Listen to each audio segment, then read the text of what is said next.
David, What's up? thanks for coming. Thanks for having me. So man. you reached out and you were like, "Hey, I'd love to, be on the podcast." And I was like, Yeah. "Let's do it, man." And I feel like I haven't seen you in 12 years, probably, possibly longer. Certainly Coon's age. Boy Scouts was a long time ago. Right. So Yeah.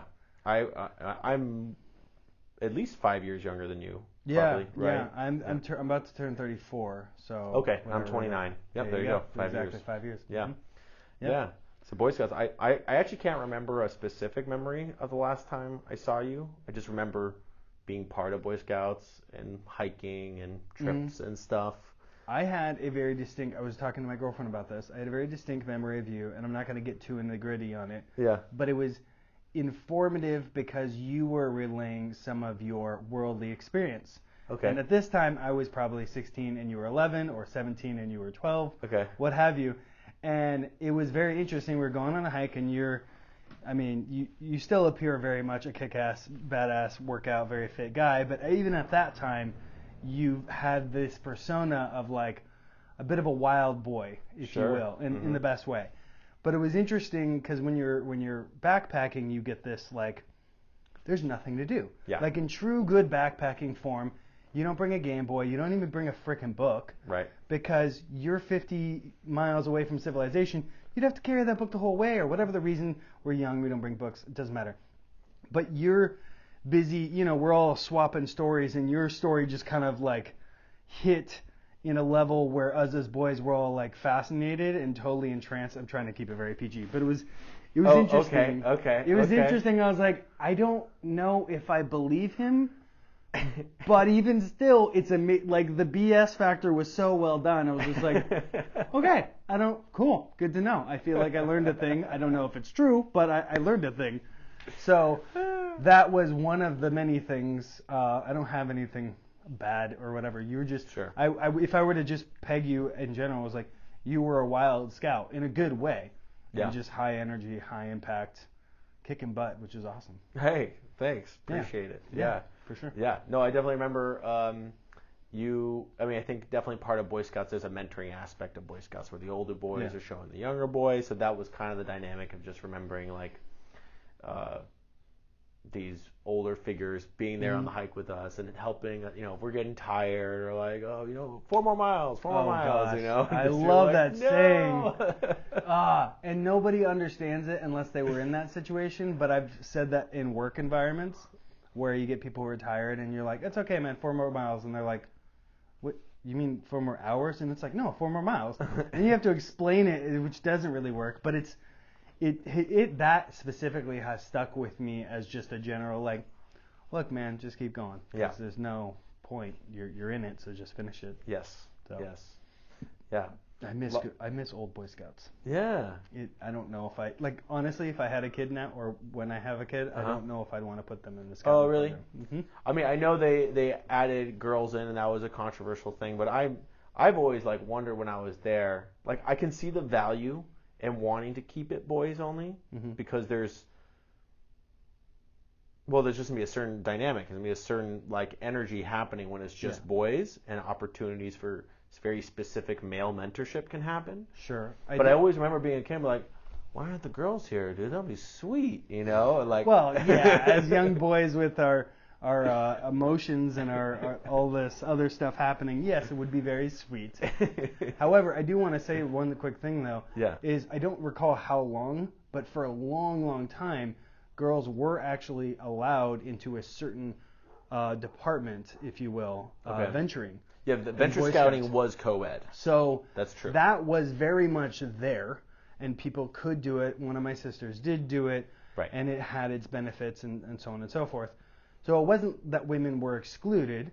Like my mom and your mom both went with us on these things. Right. In fact, a lot of the leaders were women oftentimes. Yeah, exactly. Some of the best leaders I remember in 555, Sandy Evans, and Lydia Eltringham. I don't know if you recall either of them, but both of them were firecrackers in their own way, and both women.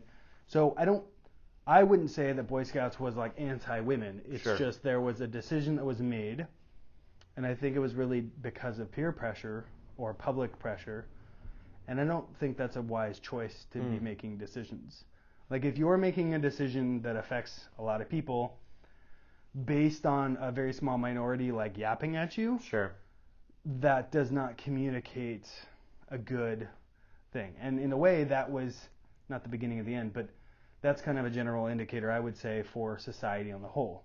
Like, if you were to make your life choices based on 100 people you don't know and what they think about your life choices, well, that would be rather exhausting. Right. You have to live your best life, what you want to do, how you want to do it. And this is not a very good example in the context, but like Boy Scouts as an organization needed to look at what are we trying to do. And I think there's a fundamental problem that the Girl Scout organization had been fundamentally failing for years and years and years. Like years and years and years. This is not an overnight thing. And it just wasn't enjoyable. Like both my sisters are in the Girl Scouts. Yeah. If you were to give their best camping experience, right, their best weekend or a week camp experience, it would go toe to toe with one of our like lamest ones. Like we go just down the way and we're there. Do and a beach cleanup or something. Yeah, right. or even if it was backpacking to backpacking, like okay. You would find like their best one was kind of crap in comparison to our worst one. Or so I had even heard that don't even do like, you know, my wife back, I think she said she tried it, and she's from Michigan, and Michigan has a lot of outdoors and nature, but she only did it for a small period, but there was no camp or like hiking. It was just they just did other things, and it just wasn't fun. She's like, oh, I don't want to do this, and stopped. You know, and I don't think she was in it long enough to give a accurate, full perspective of what it was like. But just by the fact she didn't stick with it is an indication that it wasn't that great. And that's fair. There was two that my sisters went on that I recall specifically. One was super lame, like in the backyard. Which hey, camping in the backyard is totally fine if it's like with your buddy and you're like 12. Or 17, whatever. And that can be a good starter as like a practice. Sure. Like you pack your whole thing and like pretend like, right. How heavy is it? We'll weigh it. And you do like a practice round. That's cool. And I think, you know, dads and their sons have been doing that since the dawn of time. Right. Or some variant thereof. But then the next one was more of like, oh, we're at a campground. But it literally was like in the middle of the city, not like downtown super populated, but more of a rural suburban environment. Like if you went camping in Griffith Park or something. Right. Yeah. So it was okay, but it was still like, this is still kind of lame. Like there's houses right over there. And I only knew because I would not partake, but I would, you know, I was with them and I saw some of it, and then I'd go home with my parents, whatever. But it was just interesting to me that was the disparity, and it isn't a money thing. Like people can be like, oh, Boy Scouts made more money. Maybe so, but like the organization has more funding, maybe, or something. Yeah, but I challenge you to look at the numbers on like how much money Boy Scout makes from selling the various things that they sold, right? Yeah, like we certainly didn't beat. You know, popcorn sales were not at all comparable to Girl Scout cookies. No, for sure. No, Girl Scout cookies is a behemoth of money. Yeah, exactly. So then the question is, well, where's the money go? And then I would not challenge you, but kind of like what I felt was part of the problem is, what do modern women do? Where do they go? What kind of merit badges, what kind of activities, what kind of training do we want women to have? And I would say, harken back maybe 50 years, that really started being questioned. Like, what the fuck? What do we do? Right. And it wasn't just women. It was men as well.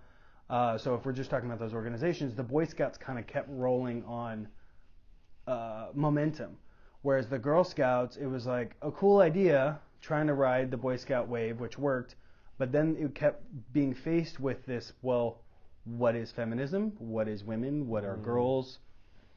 Where are they going? And we could have a discussion about that if you like it, but I think there's a lot of back and forth on what it is. Like, modern feminism today is nothing like feminism 100 years ago. Sure, yeah. And there isn't even agreement. You can't even get 10 women to agree. Like, literally, you go talk to 10 women in the street and you're like, hey, so who's worse? The guy that sleeps, or the guy who has a girlfriend and sleeps with a girl, or the girl who sleeps with a guy and knows he has a girlfriend? Which one's worse? You can't even get agreement on that. Sure. Like, and that should be a universal thing. Like, you can get 10 guys and a majority, let's just say at least 6, will agree that, like, no, he shouldn't be sleeping around. That's fucked up, right? Like that's, because reversely, like I wouldn't want my girlfriend sleeping with some other dude. Like, yeah, I'd be angry at my, whatever. But that doesn't really happen that way. Instead, it's like, no, let's be like men, let's be promiscuous, let's whatever. It's promoting the wrong flow. Sure. And I'm generalizing here. I'm not trying to say all women. I'm not trying to say women are bad or men are good or any of that. It's just like there's some weird things. So anyhow, but I definitely think that I think it all. I just finished a book called Man's Search for Meaning. Oh, cool. And it's written by Viktor Frankl, and he was a Jew that survived Auschwitz and these camps, but he happened to be pre the camps, a psychologist in Austria, and so he quotes Nietzsche in it, which was that man can bear almost any kind as long as man has a why, then they can bear almost any how. Right, sure. Right, any amount of suffering, as long as you have a why. There's nothing quite as terrifying without knowing why. Right. Or, you know what I mean. And so he wanted to. His big motivation of surviving was so he could write about it and lecture about it, and that was obviously it was his family too. But he had a goal and a purpose, some concept that helped get him past the now and in the future. And if you don't have a future, if you're just thinking day to day, then eventually you're just going to get worn out and there's no point. Right. So and so the big thing, and it's funny because even in this book, because he does the newest edition, he's dead now. I think he died in '96, but he did a revised edition in '84, and even in '84, he's talking about how he's starting to see society, people, groups, or just people in general seem to be losing their meaning for life. And I think that's a big thing that, I even think about just the groups of my friends that did Boy Scouts and the groups the few that didn't. Yeah. And it's not to like single out, because again, that could be one little influence, but there's a lot of reasons for why you might feel like your life doesn't have meaning. But I think that's something that Boy Scouts helped with, was give boys a feeling of meaning and that mentorship of growth of values and how to persevere through hard times, Yeah, I would say there's a 1,000 little side goals or side lessons to be learned in Boy Scouts in a proper setting, and none of them all of them would affect a person differently. Right. So we both seen people who did terrific in the organization and got whatever, and other people who it didn't really affect them very much. But I guarantee you, if nothing else, it helped provide a really good base for them. Right. So if you were to hypothetically take out that base, and that's exactly what you're talking about, is you see other people who don't have that base, and it doesn't mean they don't have other bases, but they don't have this primer base, and so they had to kind of create their own. Right. And it doesn't mean that they're bad or their life's bad. But as you talked about with how sometimes these groups of people can't even agree on what feminism means or what these different things, I think, and even for men, there's a crisis for men, and there's a crisis for lots of things right now where we don't know what's the point. There's like a loss for what's the point, and partially it's correlated, I think, with there's a loss of faith over time, or like less people believe in religion. That doesn't. I don't think people that don't believe in religion lose hope faith necessarily. In government, faith in family, faith in school, faith in police, faith in your food. There's a lot of things in question and confusion. Oh yeah, they're tremendously, and it's being propagated, and it doesn't help that the bastions for truth and information can't even agree and can't even talk about something without lying about it, blatantly, and then getting called out, and then not even going, whoops, we made a mistake. It's like, well, shit, who do you trust? Real talk, who am I supposed to listen to? It's not Fox, it's not CNN, who? Right. And I'm just using those two as examples. Right. And they both have their plus points and their minuses and whatever, but it's just that is problematic. We went from, go back to when we landed on the moon. That was a moment where we had faith in America, the government. Better or worse, obviously not everyone agreed, and you could say, oh, well, not everyone knew everything. Fine. But we had a faith. We had a belief in Right. We're all in this together. We are a group as Americans, and we are a group as Californians. And like, it used to be, even in my lifetime, in your lifetime, if you met someone from Idaho, like that meant something. Like, oh, you're automatically this type of way. And not all Idahoans are that type of way, but because Idaho had an identity, right? And I went to Europe. I did a Europe trip. That's right. And they would do that in Europe. They would be like, because it wasn't, oh, you're just American. It was like, oh, what state? Because they could try to predict how you would behave. Right. I had people call me out. I said 2 words, and they're like, you're from California. And I was like, get the hell out. How do you know? Yeah. And they didn't. But it's just like, so you had all these states that had identities, and that has been stripped away. And the identity of America has been stripped away. And you could get people saying, I'm sure some people are like, oh, it's because of all the immigrants. And it's like, that's not why. Sure. That really isn't why. The identity has been constantly attacked and not fortified. Because the identity, if we harken back to what made America great, is just push. Is this? It's so prevalent in like all good movies. It's no matter how many times you get knocked down, you stand back up. Sure. No matter how hard it is, you push. Right, the perseverance. Yeah. Right, perseverance. Right. And I would argue that is the greatest like earmark for America. It's not that we, got a gold prize in it all the time, and we didn't win every Olympic ever, but some of our best stories, whether they're myths, legends, or sports games, those derive from perseverance. Like, hey, you had everything in the kitchen sink thrown at you, and you still won, or were there. Yeah. And so I think that's what became part of the American mythos, and it has subsequently been lost because nobody's defending it. Or not nobody, but it's been just shot up a bunch. Yeah, it is interesting that there was a lot there. I think one thing that came to mind, or a couple things that came to mind was I also don't think it's a specific America problem, this loss of identity. I think like agreed. The internet itself, we kind of opened a Pandora's box with the internet, and there's good that comes with it, but there's also bad that comes with it. And I think it's a little tied into globalism, just this idea that we're a global world, a global economy now, global consumption, capitalism. That like, I talked to some locals when I went to Bali, and just like, oh yeah, 20 years ago, this was the culture of our little island here was different, but now there's McDonald's, there's all these things, and it's great, and it gives people jobs, and people are less hungry, and things are better, but there's also a little bit of a loss of cultural identity. And even talking to some of the locals, like, they're all really strict. It's Balinese Hinduism, it's like a Hinduism with a little bit of islander flavor of Balinese culture. So they have their own kind of unique Hinduism, where they still like throw goats into volcanoes and stuff like that to appease the gods of the volcano. So cool stuff like that. You have a volcano right there. I might kill a goat once a year to appease just make sure things are kosher. It's been working for my parents and grandparents. Why break tradition? But then the younger generation who have phones and stuff, they're all just like dismissing it and not wearing the traditional robes, because all the men wear like these traditional robes all the time. And like anytime he was talking about it feels like it's a problem, but then it's also he doesn't want to say no because the son gets like this great education at the university and now is like a lawyer and has moved to Mumbai, India or whatever, and is doing really well. But I think it's because and it's this weird thing happening. I think you hit on it earlier.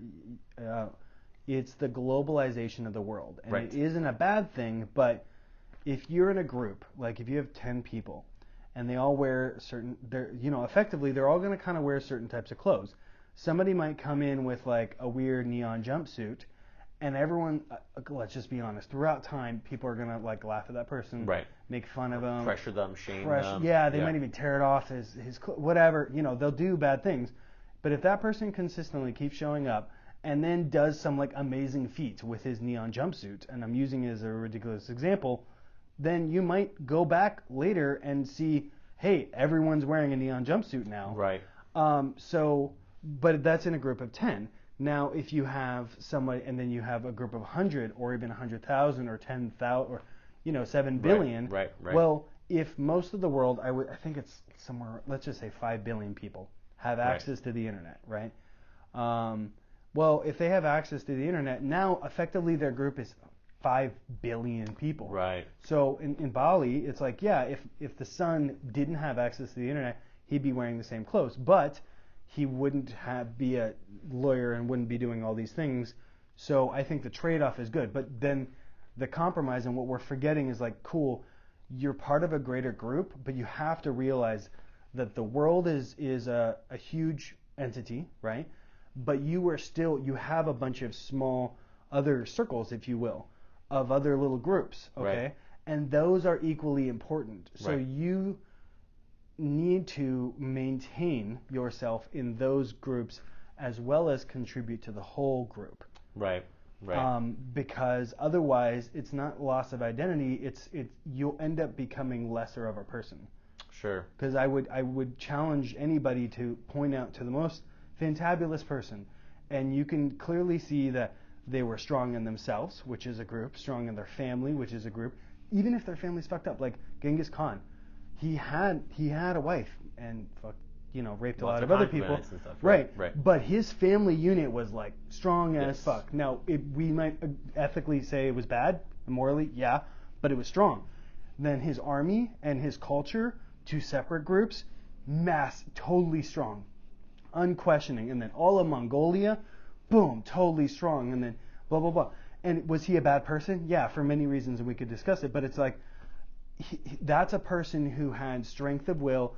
And if you look at the Mongolian culture, it's like, no, these are strong motherfuckers. And everyone they went toe-to-toe with outside of India, who at that time India had, and still does to a greater or lesser degree, because they were pretty much undefeated, they're so strong. Like their core of were India, and they beat the shit out of the Mongols.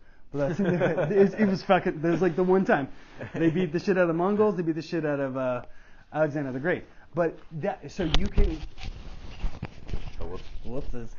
you can have both. There you go. Good. Sorry. You can have both. You can have global identity while maintaining your personal and family and local identity. Right. And that's what we should be striving for. And I think you're right on that, in that tying into like meaning, it's hard when you're just an identity, a part of the world, to feel like obviously you do contribute to it, but it can feel like you don't have that much contribution to it. So then you can feel a loss of your why and your meaning. Right. And then maybe that's why we're seeing higher suicide rates and all these things, where it used to be people were very involved in their local community or in their local groups, and your contribution mattered. Like you could contribute one day and see the result of your contribution the next day. Right. But people are so in internet land, and everyone's which trying. Isn't a real community. Like it's kind of like it's a chaos and ocean community thing, and I do think the internet is still trying to figure itself out too.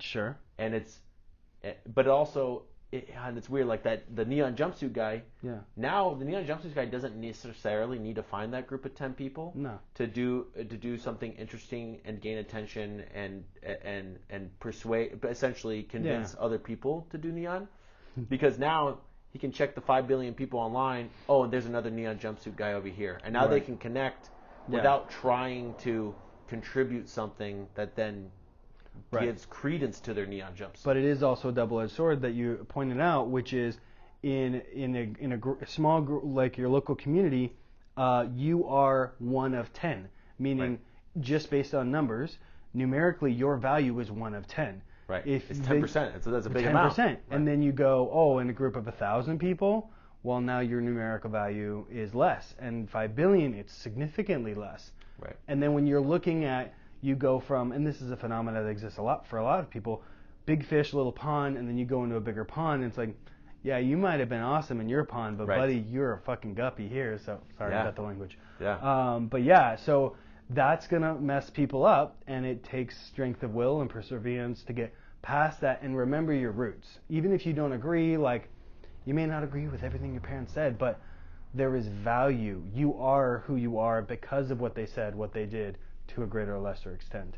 So I don't know. I think, and I'm not perfect at this. I'm not coming at this from the approach of like I got all my ducks in a row. I'm like, but I think that there is value in putting at least attention on and realizing like, oh, I need to spend time with this, whether it's a sports game or work on my body or hang out with my girlfriend or my significant other more, what have you, or beyond that. And then also reversely, and this translates into an interesting thing. Like I hear lots of people complaining about modern politics, right? Sure. And, you know, one way or another, and it's just like, okay, cool, that's fine, good to complain. Two things. One, have you ever applied to be in a position of politics in your local? Oh, well, no, I don't want to do that. I'm like, well, if you don't want to do it, then the only people that want to do it are people you don't like or don't agree with, perhaps. Right. So maybe you kind of should take some responsibility. Right. And then the other thing, you know, and I'm looking at that myself like, wow, it's one thing to vote, it's quite another thing to be involved, and perhaps I should start looking into that. But then the other part of it is, so there's the problem, as that person might see it, but then it's like, what do you propose as a solution? Right. And it's very easy to critique, but it's very hard to actually come up with how to fix something. Right. Or just even your own idea. Like fixing something that's broken is one thing, and I would argue that that's harder. But if you just have a hypothetical just an idea, like, okay, cool. So you don't like unemployment. What do you suggest? What do we do with the 50,000 people in LA County who are unemployed? What do you suggest? Oh, okay, good. So here's your suggestion. Blah blah blah blah blah. Let's play a mind exercise and test that theory out. And it's not a perfect thing, but we used to do that. Sure. Like at a local level, you'd go to a bar, you talk to John on his porch after a long day at work, and he'd be grumbling about something, and you're like, well, John, why don't you run for mayor? God damn it. And it's like, he might grumble, he might never do it, or he might be, well, what do you suggest? And he gets in the talking back and forth, and eventually the mayor's like, well, that's not. The wife whispers to the mayor the same idea that John said 2 weeks ago, and there's change. Right. Maybe it doesn't work that way, but the idea is like you need to think of a solution. It's okay to have problems, it's okay to disagree, but the next step, I would challenge people is like, good. So what do you suggest? Yeah, I think there's a lack of good ideas that are being communicated and heard.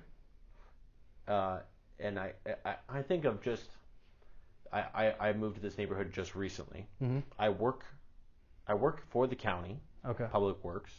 This neighborhood is an unincorporated community, which means it falls under the county of LA jurisdiction, not city of LA jurisdiction. Oh, okay. So we're county sheriff, county fire, county building department. Everything's county for this little. We're actually on an island. We're a landlocked little island. So we're literally surrounded by city of LA and Monterey Park, Alhambra kind of situation. And nobody wants you. That's right. We're just like but we're happy because you pay slightly less taxes, property taxes, because there's only the county taxes. There's no city taxes. Right. But you are represented a little less. Sure. But anyways, we have this park over here, and so I don't work for county parks and rec, but I kind of know how it works because I work for Public Works, how when requests come in through the board office, whatever is the board supervisor for your area, they funnel requests, and those actually are given higher priority than whatever you're working on. So if I'm working on an engineering project, but I get an email from my boss saying, oh, board supervisor for district blah has this, you drop whatever you're doing and you appease that. So that's the best pipeline to try to get things done, at least in LA County, is to go through the supervisor's district office, which is there's 5 county supervisors, the better known as the 5 little kings, or in this case, little queens. But I love it. Okay, good. Yeah, and the structure of it's interesting because it's not they're essentially kings. Yeah. They're judge, jury, executioner. They don't have and they control the budget, but they also it's a weird. LA County is a really interesting government system if you look into it. It's not at all like the rest of the country or state or anything like that. But anyways, I'm getting a dog park put in. Okay. Or I'm in the process of getting it in. Yeah. I just see so many of us in our neighborhood. We walk in the morning, and there's just so many people with their dogs. It's a great park, but there's not like one fenced-in dog area. Right. Which, for me, I would want because some people are more comfortable. Their dog's pretty trained to take them off leash and throw a ball in the park, but my dog is not there, and I don't know if he'll ever get there. Right. So I'd rather have a fenced-in spot that I can throw a ball and not worry he's going to get hit by a car or something like that. So anyways, I'm in the process of getting that done.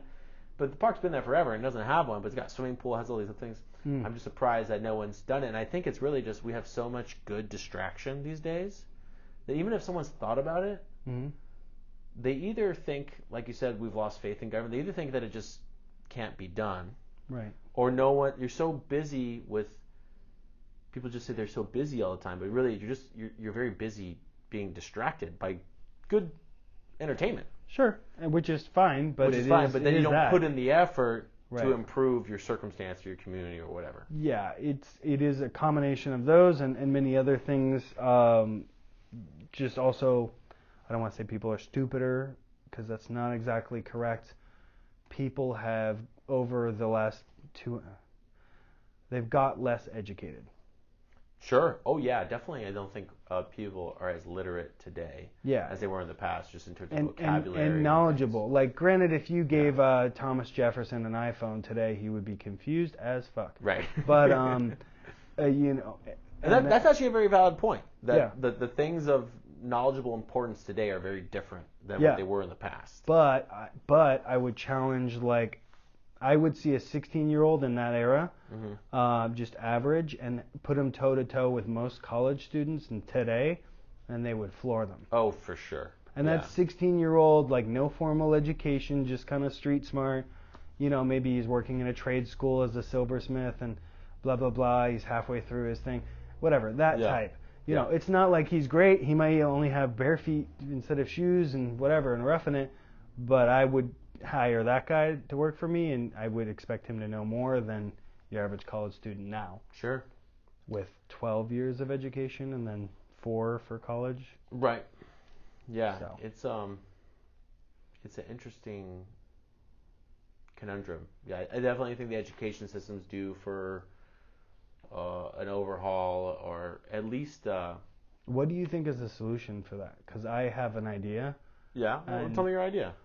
You may not like it. Okay. The simplicity. I mean, I think that the government needs to get out of education. So just like no more public education. Yeah. Now I'm willing privatize education, or free market education. Yeah. Now I'm willing to go halvesies, like, because I don't think it's wise to be like, we don't like this thing, cut it all out. It's like, it's not a cancer. Like, it might be cancerous. But even still, that's not the right way to handle cancer. That's a different conversation, blah, blah, blah. So if there is, in my opinion, a lot of issues with education. So instead of just trying to cut it all out, a good start would be like, okay, let's try it this way. Because how it's been going isn't really working. So we're going to delegate a certain amount of money of funds to go to each student. Okay? Oh, sure. Then where the parents decide to put that student, that's the money follows the student. So if that means the parents decide to homeschool their kid and they keep the extra, let's say it's a G a month, right? Or it's probably, it actually is about that. But anyway, and they decide to pocket that because they're homeschooling their kid, well, that's within their right to do it, because frankly... You wanted that free. You wouldn't want there to be some channel where it's like I have a healthcare spending account. I can only use the funds from the healthcare spending account on healthcare related stuff. So what I do is when I go... Well, homeschooling is schooling. Oh, so... no, agree, but I was only going to say... I think it'd be really easy. I think you would just... The money would... Instead of it just going direct like a check to the parents, where now they could go buy booze with it instead of educate their child, it would go... And that's an option. I'm not necessarily against that option. I'm just pointing out that maybe you could... Instead, it would go into a child school spending account, where when you buy... an archery bow for the kid because they want to try some archery. Then you upload the receipt to the. That's how I do my healthcare stuff. You upload the receipt, and then they send you a reimbursement check. And it would literally cover almost anything, because literally kids can learn almost anything. Right. And books or toy, any kind of thing. I think it would just like, oh, you put a receipt for alcohol? Okay, it would reject it, Sure. I mean... Unless there was like an alcohol experiment kit or something. Right, which there could be. But yeah, And see, that's fine. Like, little things like that, I don't mind having a discussion, and I actually think that has a lot of viability. Like, I would love to see that. And here's another, like, a caveat I'd make is, like, okay, even that suggestion of, like, let's take however much the funding is, 100 whatevers, right? And we split the 100 whatevers amongst 100 children. Well, that could be dangerous. Like, oh, all these things could happen, like what you're saying. Mom, parents could just spend it on booze, or buying a new Lexus or whatever. Okay, things that are not really, and then it's like, well, is the child getting educated? Because we do want the child to be educated. Right? Now, I could go one step further and be like, I don't think it's the government's job to really care about the education. But they do. The state has a vested interest in you being educated, so you produce more income and produce more tax dollars. Okay, which is that is a financial vested interest for them, for you to be, or they at least have a financial reason for you to be successful. They want you to be successful so they can take more tax money to then fund military, fund other things you want to fund. That shouldn't be what their goal is. Their goal shouldn't ultimately be so we can get more tax dollars. Sure. Well, no, and I would agree, it's not really. No, I understand. But see, like what you said, even though it wasn't intended, was kind of like the dirty little secret about government, is that ultimately they just want more money. And if I go one step further, it's like ultimately they just want us to be good little boys and girls and kind of be quiet and let them do whatever they want, and then they'll run things how they want. Right. Which I'm not trying to get too into that in the moment, but it's just like, so it's just like, cool, let's just try. And I'm a big fan of like pilot programs. So, okay, let's take, this county, and we're going to try this program in this county, okay? And let's say the county is represented by the wide range of affluent kids and not affluent kids, okay? Or affluent families and non-affluent families, and everyone in between. So we have a good diverse, and then we try it. Right. And we try it, and we see what schools develop and what happen, and we do it in a, be smart about it, like give a heads up, 6 months, or, at the end of one school season, like, good, so next school season we're doing this or whatever. You give enough time so other schools can get set up and like promote and whatever, because they have a vested interest in that kid being there. Now they have a vested interest in the kid being there and the parents liking him there and figuring out a curriculum that works for them. It'll be a competition of the schools and of the teachers. So now, for better or for worse, if a teacher's not doing a good job, and you're obviously going to have bad instances where, like, some parents like, rah, rah, rah, and you fire, maybe potentially a wonderful teacher gets fired just because of a whiny parent. But over time, it'll get worked out, and people will sort out what works, what doesn't. And yes, the parents should be involved, but that doesn't necessarily mean teacher gets fired and yada yada. And I think what we'll find is because what works ultimately is competition.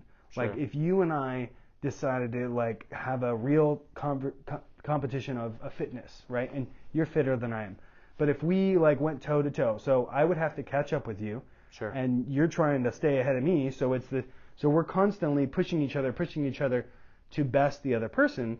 Then we'll both probably get the best results that we might have never gotten particularly before because there wasn't a competition. Right. And if the result is educated children at the lowest possible expense, then you need a competition.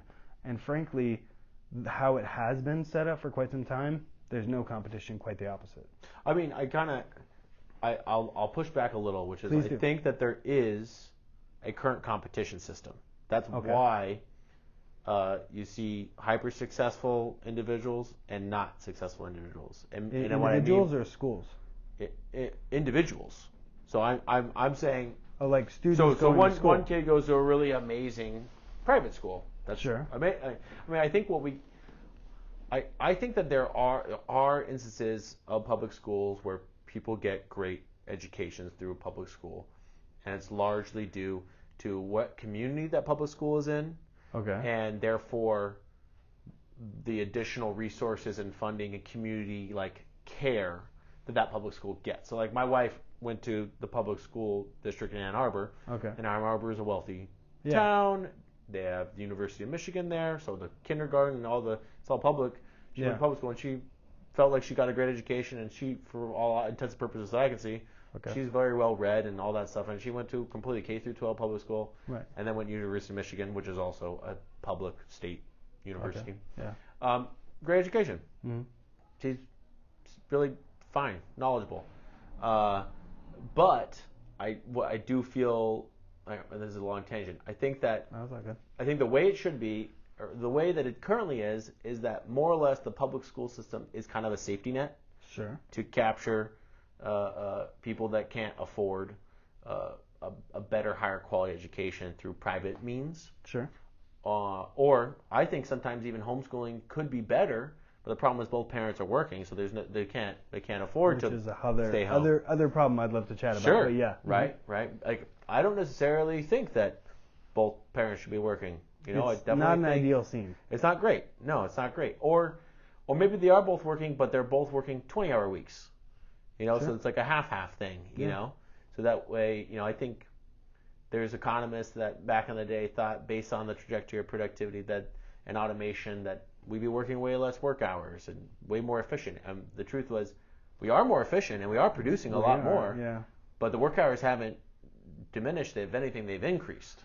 Or at least stayed the same. Well, basically. and also inflation has gone up, and that hasn't been terribly awesome. And Inflation is interesting because inflation is really bad for low-income people, or people that aren't.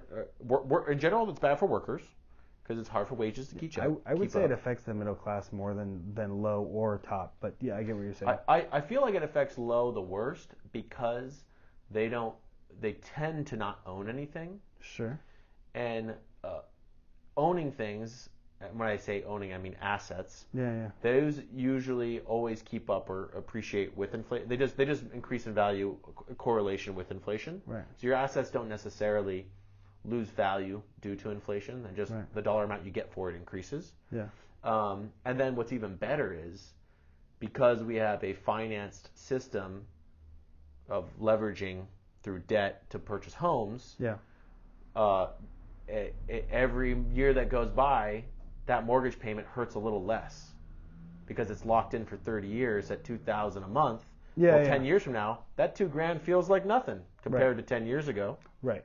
So that's the benefit. That's why rich people like inflation, because if you're highly leveraged and you have 10 properties, all with $400,000 mortgage loans on them, you want inflation, right? Because it makes that debt so much easier to pay off. And also, it's the same for the government. The government has a ton of debt.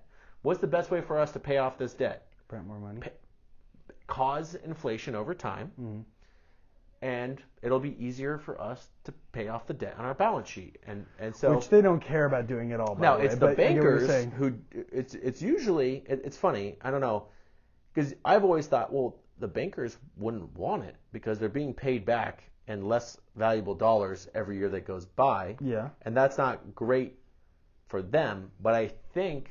But when it flips the other way, which it eventually does, now they have more money and, they still have more money.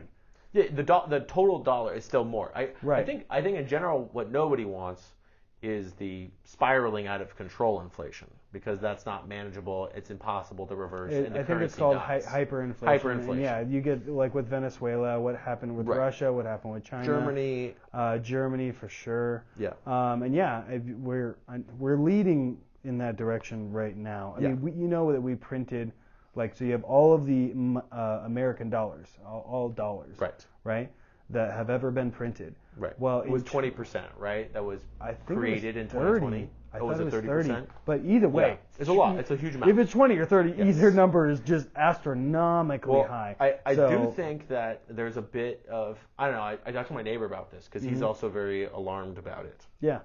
And I'm less alarmed about it. Okay. Because, yes, they added a couple zeros to the balance sheet, which instantly created a massive amount of dollars. Printed a bunch of money. But but it really is digital dollars at this point. They might be printing some physical, but from what I understand, at least with the Fed and stuff, it's literally just a digital account where they just add some zeros and then wire digital zeros to other banks. And I don't understand all the intricacies of it, but from what I understand, when they say the Fed increased its balance sheet, well, but that's even I don't worse. even know if they're still printing physical dollars to match every bit of that. If that's the case, that's even worse, though. I mean, I don't know. I don't know about that. I get what that's you're saying. A little side point, that's an interesting but what I do know is that a good chunk of the money that was injected. Yeah. So an important part of inflation, for inflation to occur, you need to have demand, but a lack of You have to have a lot of you people. You have to higher demand than products. Higher demand than products. Yeah.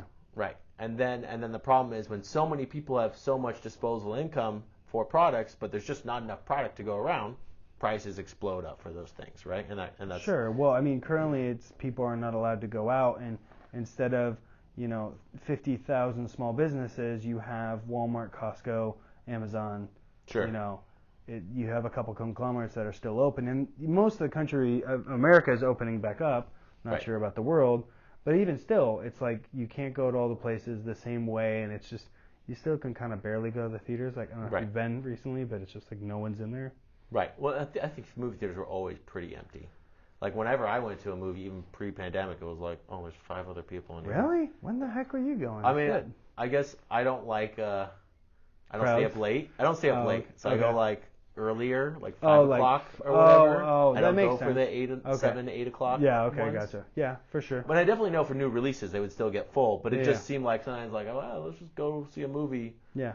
No, I'm tracking with you. Okay. But anyways, that ties to my point, which is it's called velocity of money. I don't know if you looked into velocity of money or know about velocity of money.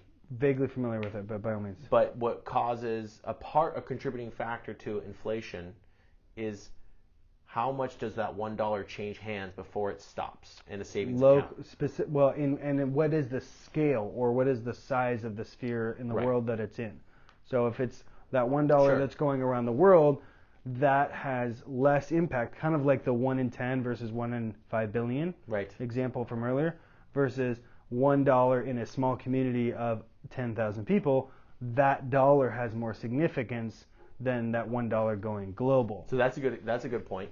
And the numbers that I know of is that pre-pandemic we had a velocity of 7.4, which was a dollar changed 7.4 hands before it stopped in a stock account, investment account, whatever. Okay. When money stops in a stock account, and the demand of that dollar stops, it just sits there in an asset, and so that dollar can no longer cause inflation because it's not being spent for consumption, because consumption is what causes inflation. I feel like this goes around to saying that people shouldn't save money, which I'm a little hesitant to. No, I'm not. That's not actually what I'm saying. Is fair enough.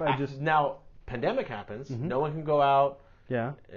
People are consuming way less. People are a little scared, so everyone's holding on to money and saving and popping some on the side. I have reason to. A lot of people lost their jobs. Yeah. And so velocity of money dropped from 7.4 to like 3.3 or something like that. So basically halved. Yeah, a little more than half. Yeah. Okay. Where the amount of hands dollar moves. Yeah. That can cause deflation. That slowing down can cause. But anyways, it slows down inflation. When the money stops going. So you think they're kind of canceling each other out right now? I think initially they weren't worried because velocity of money was really slow. Right. And then also what happened is we saw a lot of the money that got pumped in. There's also a stat right now that Americans are saving. The average American is saving way more right now than ever before. Sure. And it's mainly circumstantial because we're nervous. We're not sure if there's going to be another downturn. Yeah. Even investors are holding on to cash because if there's a downturn, there's a good opportunity to buy in. Yeah. Right. So there's a lot of money just being held on the sideline, not being used for consumption. So when it's not being used for consumption, not circulating in businesses, inflation's not going to happen. It's going to be very tempered. Right. Now when the inflation will come is when everything reopens. People feel comfortable that we're good and we're not going to have another bad thing. Right. And they feel comfortable starting to spend that money all over the place and consuming and buying things and taking trips and doing all sorts of stuff. Yeah. But as well, people are still hesitant and things are still restricted. It's going to be slow. But now I would agree, potentially, the question is, will we ever truly go back to a full, complete normal? Yeah. Or will we always have... Will this scar us a little bit to be savers more? Because traditionally, Americans were not savers. We've always been very much about consumption. Hold on. I totally disagree with that statement. Okay. Yeah. So I would say that is correct. Maybe 60s. Okay. 70s is when that concept went into hog wild full tilt. But before that, you had single family, not single, but what are they called? The nuclear family. Sure. And before that, you had the farmer family, and before that, the pioneer family, and then, I'm just giving Where the settlers and all that stuff. Yeah. So, like, you had certain stages things where it's like, of what it meant. They would save, and they could go to the bank and whatever, but it made more sense to save your seeds and replant them, or to save up money so that you could buy the lumber and the guy down the street so you could build the barn. You're saving totally money correct. on that. I wasn't thinking back that far. No, it's totally fine. I was but thinking you probably are about correct. 70s of like what it means to be an American. And what happened? We had TV dinners, we had Mustangs, rock and roll, yada yada yada, and drugs, and it just it kind of exploded. And more importantly, advertising really came about. And I'm not really knocking any of these per se, but what I would say it took us off of our like moral, ethical, like that was the time America actually took a turn. Sure. Yeah. And not for the good, because it was like post World War II, we were a certain way, we had stock and value, and there was a couple other things, like we also got off the gold standard. Sure. A little bit late. I'm trying to when the hell was Nixon? But anyways, so there was a couple things that all kind of coalesced at the same time. Yeah. And it really changed the dynamic of money. So definitely there was an encouragement for consumption, big time, and lots of factors, like whether it was used to be really hard to convince a baker to lend you money for a thing. Right. And now it's there's totally lots of things that are financed. Yeah. What's that? Go ahead. I thought you said baker, and I was like, baker. Why are you getting money from a baker? I was like, in my head, I'm like, what? He's gonna loan you like the bagel? Like what? I don't understand. But yeah, there was just a lot of factors that encouraged consumption, and not like what's the point of saving, especially when this concept of inflation starts coming around, where why am I going to save if my dollar is just going to lose value? Let me just spend it instead and consume instead. Yeah. That is an interesting point. I've been talking to my girlfriend about it because she's done a terrific job of saving, and I worry. I mean, I've been saving too, but we're on different scales as far as saving goes, and I'm like, I feel like you should put your money in something a little more tangible. Sure. Because I don't currently your money in the savings account is just losing value. Yes. Every day. Yes, it does. Which it was a lot, but but over time it accumulates. Right. And it's like minimally, even if you just put it in, and I'm just getting into it, so I'm not going to display how ignorant I am on this stuff, but simply put, if you invested in something that gets you at least a little bit of return, like 5% or whatever, safe, then minimally you're getting something. It might be able to initially keep up with inflation, and at least it's safe-ish. Right. I think that's a huge. What you just brought up is great. Is that I think that the schooling system and everything doesn't do. It's so interesting because you would think the financial institutions would want more people to be educated on finances, so that. Why though? Why would I think that? Look at right now. There's like the stats of like there's more people investing than ever before. Yes. And more people investing. Just like increased demand for an apple, increase the price of an apple will increase demand of people pumping money into stocks, increases stock price. That's good for companies. They're happy. They like stock price higher. Yes, agreed. You said just something now with the apple. I assume you meant the consumable kind, right? Oh, I meant eating an apple. But there's Apple the company. Right. But there, and you also mentioned something, and I was thinking about lumber. I would make a counterpoint on that concept of, let's say you have 10 people and they want apples, right? Yeah. Okay, so initially you're going to have this the supply is for apples, right? Right. And then the demand is for apples, and perhaps we don't have 10 apples on hand, so the price goes up and only who can afford it, right? Correct. Yes. And that's fine. But the beauty of capitalism, but I would say pure capitalism, because there's crony capitalism, blah, blah, blah. But the beauty of that is okay, if I'm selling apples and I have 10 people yesterday that wanted apples and I only had 9 or 5, let's say. Right. Well, okay, I got to figure out how to get more apples because there's clearly a market for more apples. So, initially it's going to be more expensive, and this is true. Yeah. But ultimately I'm going to, and if still is becoming a thing, well, then what'll happen if I got a bunch of people buying apples, you can come along and you're like, well, I'll start selling apples. Yes. And now we have 2 people selling apples, and then I got to compete with you and blah, blah, blah. And so yes, you are correct. Things are going to go up once people start spending money. However, it'll also go down, and I actually think it's. I'm hesitant to say people should stop continuing to save. See. The price of the apple will go down because market production will shift in order to accommodate the apples. And it ebbs and flows, then the price will drop. Sure. Right. And once the market realizes that, the market has to respond, and it takes time. And it takes some time, and sometimes it's more on point than others, and it really depends on the market, or it depends on what sphere of the market. Some are more flexible than others, and whatever. So it wasn't that you were wrong. I was just like, I don't necessarily agree with the concept of like, people, it's just going to be super expensive, and it's like, yes. However, it will change but it will only change to the extent that you remain in a, as close to a free economy. Because reversely, if you don't and you try and control it and like make Apple stay $1, that's just going to cause problems. Right. Sure. Anyhow. Yeah. But, sorry, I feel like I cut you off there. No, I think that that there's not enough financial education. There's a lot of practical things. There's not enough financial education. Right. Obviously, there's not any information on how to do taxes. Mm-hmm. Write a check, balance a checkbook.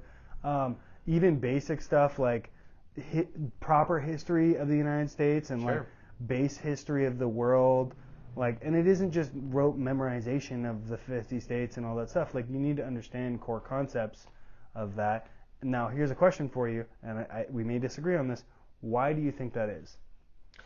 I mean, I think you can go into like conspiracy land of like, well, maybe there's some really powerful people that want people to be dumb so that they can manipulate and control them, so that then they essentially have their quote-unquote slave labor. Right, throughout history, you've always seen where until America, pretty much you've had slaves, and you can make an argument that we had blacks and slaves, and we did for a bit, and that's totally true.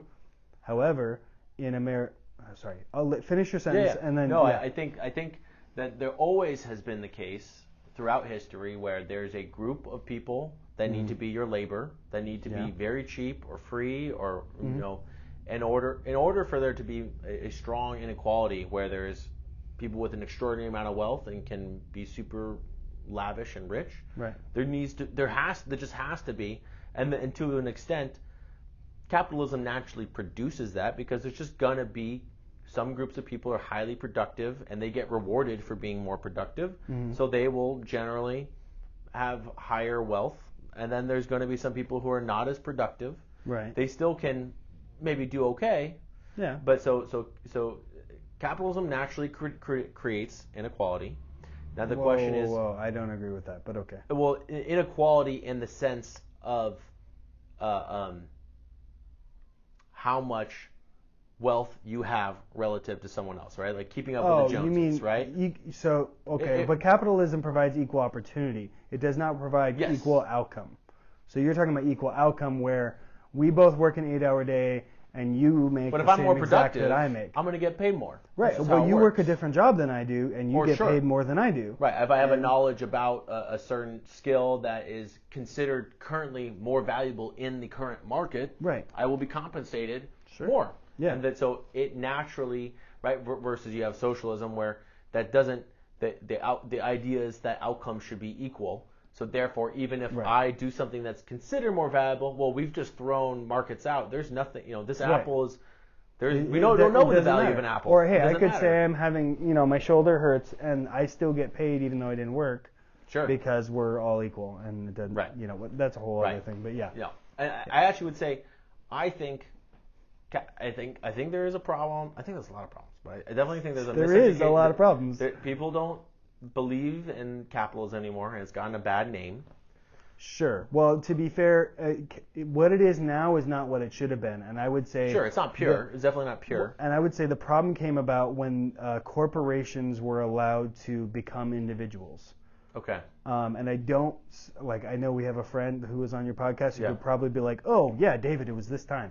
But there was a time when corporations were something else, and then it changed, and I'm giving a really horrible... To shift liability, right, off they became from like a corporation to like the corporation is an identity. And it's gotten so bad with advertising now, you ask someone, what did they think about Coca-Cola or Pepsi or or Nestle or any brand, right? And they will talk about them like it's their friend Susie. Like they will. They'll just be like, oh, I like Coke because it tastes good. It makes me go, ah, or whatever. And I'm being silly, but like literally I've had that conversation.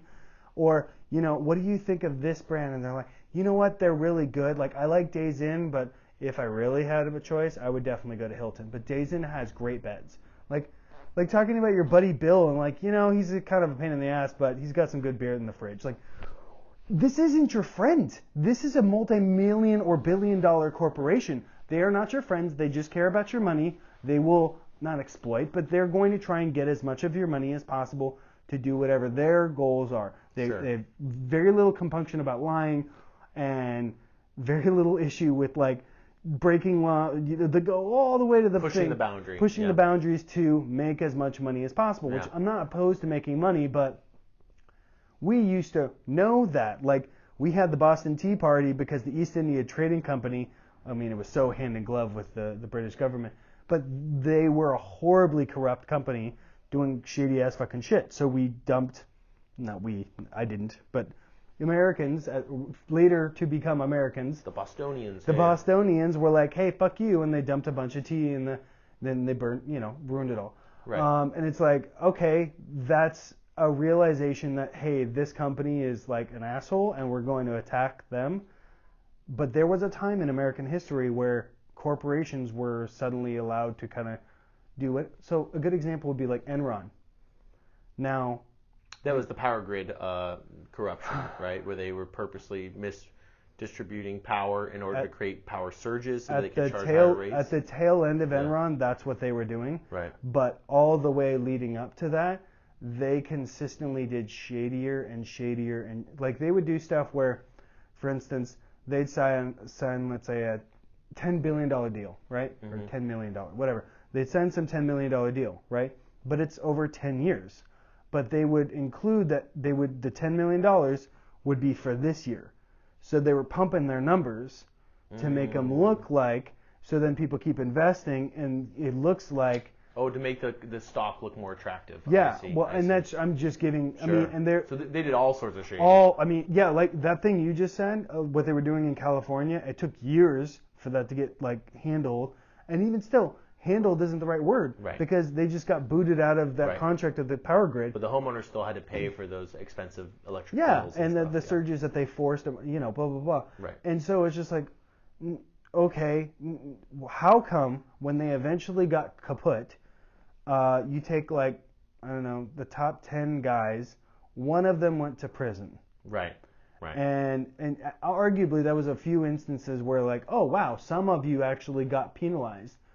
But a lot of them just got away scot-free, millions of dollars in their bank, and because of this effective above-ground pyramid scheme that they concocted, so many millions of people got just totally freaking burned. Sure, yeah. And it's like, okay, well, if I do something bad, like if I run into a person and cause them bodily damage, maybe I ruin their life, but I don't kill them.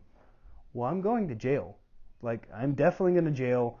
I'm going to be broke when I come out because all my money's gone, all my shit's gone. Like, my life is effectively ruined, and I'm going to be shirked from society. That isn't necessarily the same thing when, like, AIG or Enron or these other big corporations, because they can just be like, oh, I didn't know.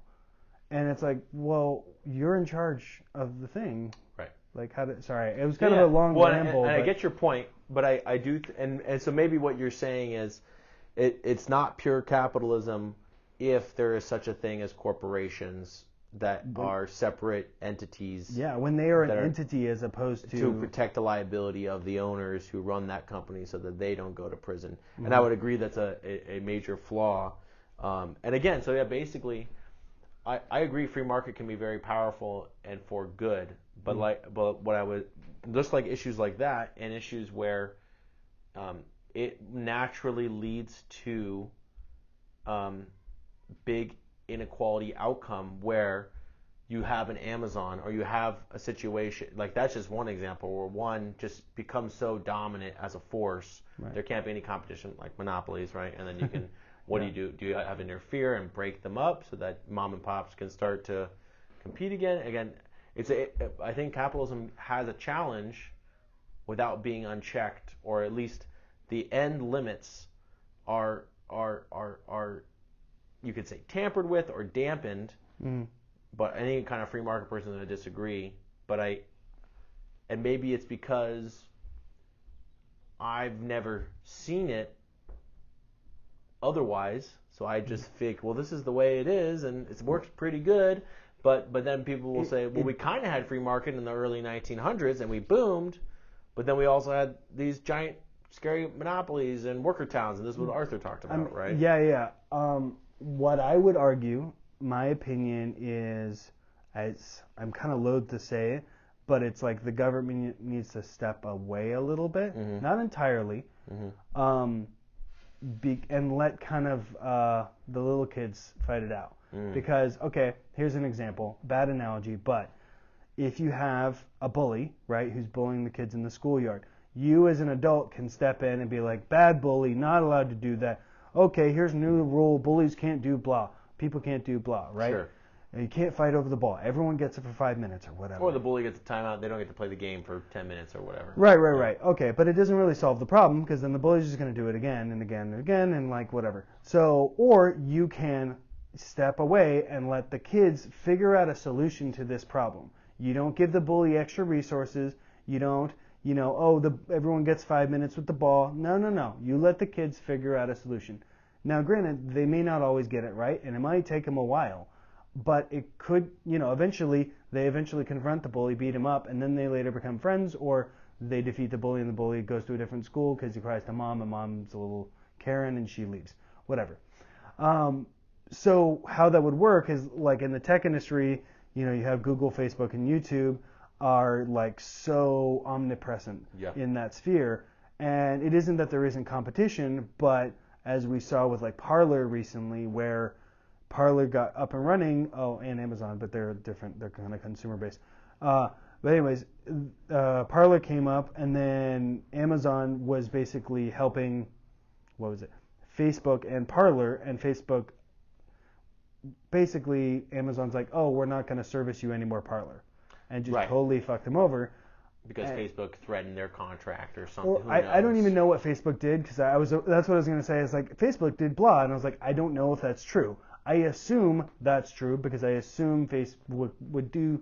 It probably didn't even need to be said. I'm sure that the person at Amazon, because they both were using Amazon Web Services, right? Exactly, conflict of interest or whatever. So, and that's fine. And Parler's kind of back up and running, and they're still working on their thing. Blah blah blah.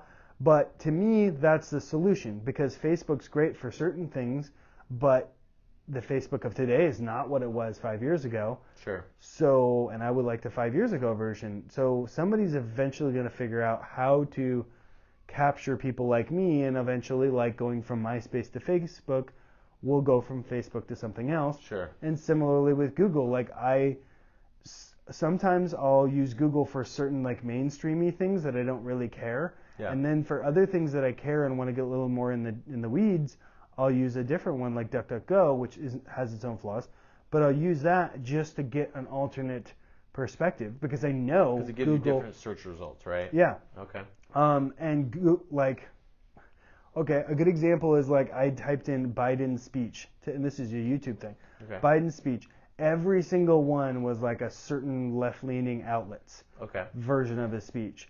And it wasn't any, and I'm sure if I did further... And you're logged into your personalized YouTube channel? My personalized YouTube channel. Really? Which is not, That's like, I don't even subscribe to any of those. So what's fascinating to me is I'm like, well, I wanted to actually listen to the speech, so it was fine. Sure. But I would later want to know what these people commented on. So now I have to do a little bit more of a dive in YouTube, which is part of Google search thing, to find videos of people commenting on that thing. Sure. And I'm like, that's fascinating. Why are you giving me 20 version? And it could have just been how I searched. Sure. But it was fascinating to me. So that's why I use alternate, and it doesn't, I don't think DuckDuckGo is the best. It has its flaws, but nor do I think Google is the best either. Right. But at least I know. It's like it's the evil I know, Right. if you will, or it's the devil I know. It's the term. I think that's the term, right?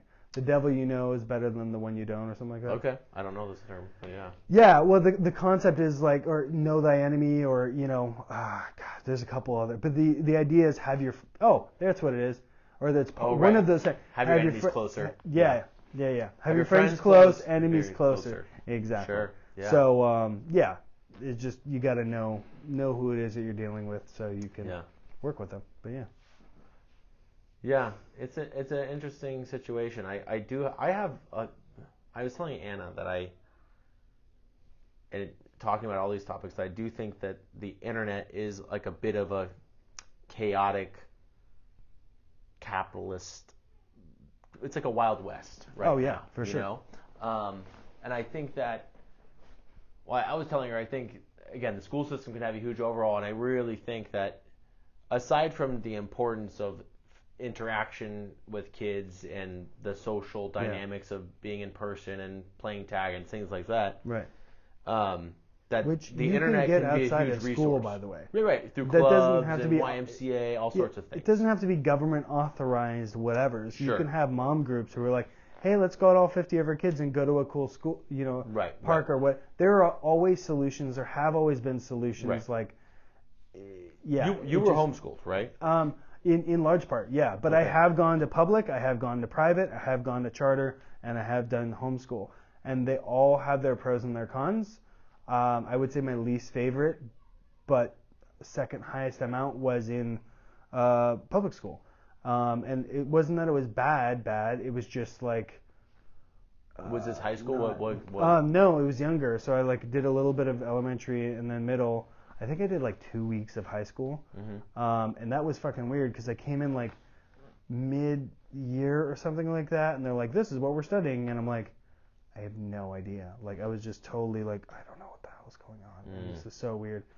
And apparently, if you ask my parents, I was a little bit of a problem child when I was younger. Okay. So when I was in elementary school, I'd get in fights. When I was in middle school, I remember getting picked on. I was smart. I was the chess team champ. I was just proud of that accomplishment. I'm not trying to say I'm amazing at chess. Sure. But I'd still get picked on, and there was a bully, and I got pantsed on the last day of school, and there was just weird dynamics, and one teacher hated my guts, and she was kind of like an evil bitch. So, whatever things, and I'm not saying all of that is indicative of, other people's public school experiences can be totally different, but there was a similar thing with my sister, which is more of a private thing, but it ended up getting the government involved to an extent. Whoa. And it was just what the fuck? It was just a clear misunderstanding. She just complained about something, and child services. Or the school psychologist was like, "Oh my God, blah blah blah," and it's what the fuck And we had to be removed from our parents for 3 days, and it was like, what the hell? Wow, that's drama. Yeah, it was so weird. It was so the scale of it was akin to my dad, as if my sister was like, oh yeah, my dad drinks and then he throws beer bottles at me, that kind of type of statement. Where and it wasn't that at all, obviously, but that would have been justified almost. I'd be I get kind of why, but even still, I would send the police down to talk to the dad and maybe the mom and maybe another kid and get another opinion instead of removing kids from their parents. Anyhow, so having experiences, and I will say that to an extent there are gaps in my handwriting is kind of bad. Okay. It's actually very bad. Mine is too. And my spelling sucks. But good to know. Okay, cool. Yeah. I also think people have lost the ability of handwriting a little bit. Yeah. Because we're texting so much. Well, it's something you practice. Gone, Yeah, for sure. Yeah. But there are people who it's they just have, nice cursive. Or right. Yeah. Right. And I don't really care. Sure. If I invested a week and I did it diligently, I feel like I might be able to surpass where I am. Yes. But I don't really have a desire to do it, so it's kind of okay.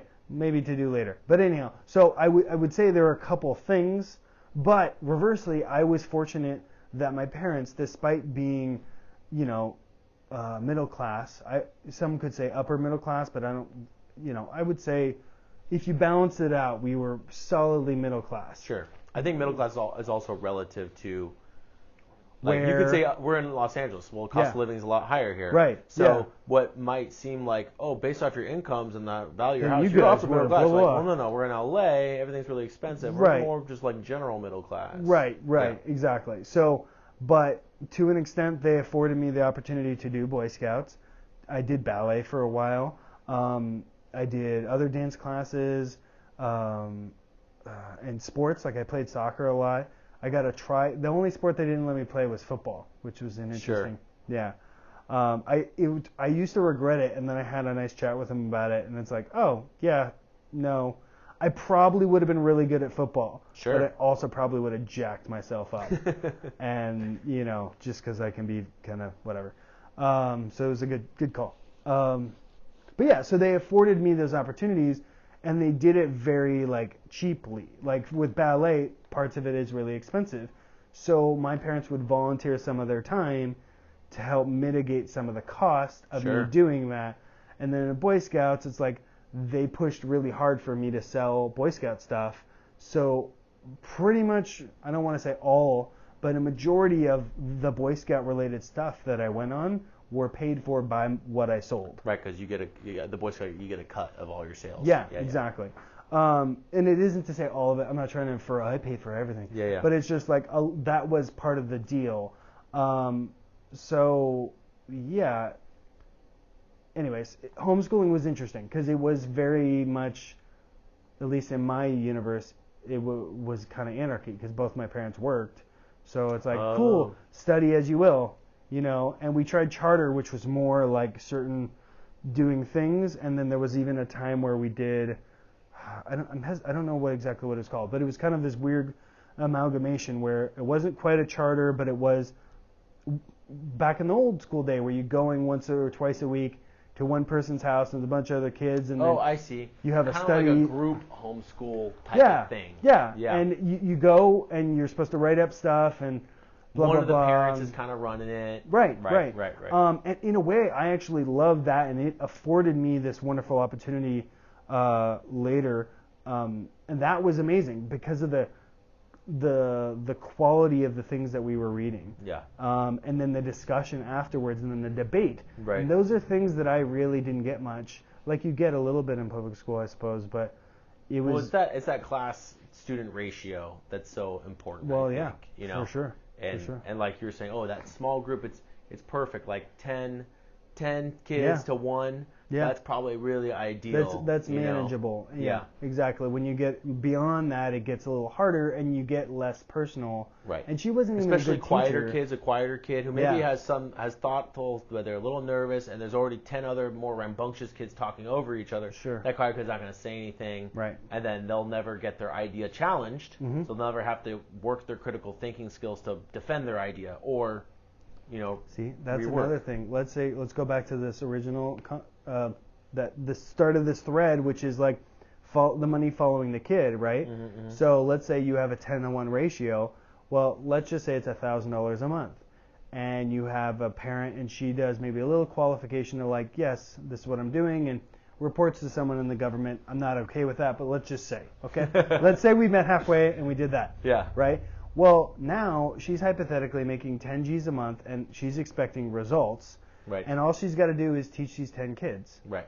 Well, maximize that. I mean, 10 G's a month. She could have 2 assistants, still live a great life, and educate these kids to the way those 10 parents want their kids to be educated. Sure. Yeah. Like if you think about it, now you have this woman. Now you've employed 3 people. System, because I could see just in my community here, there's probably in City Terrace here, I want to say at least probably 1,000 residents. Mm-hmm.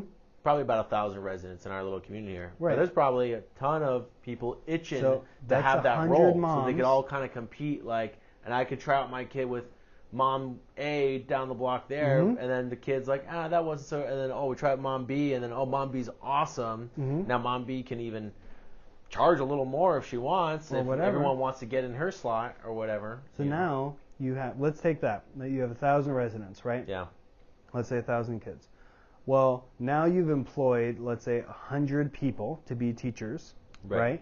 And they employ an additional 2 people each. Sure. So now you have 300 people employed educating 1,000 children. Right. Right?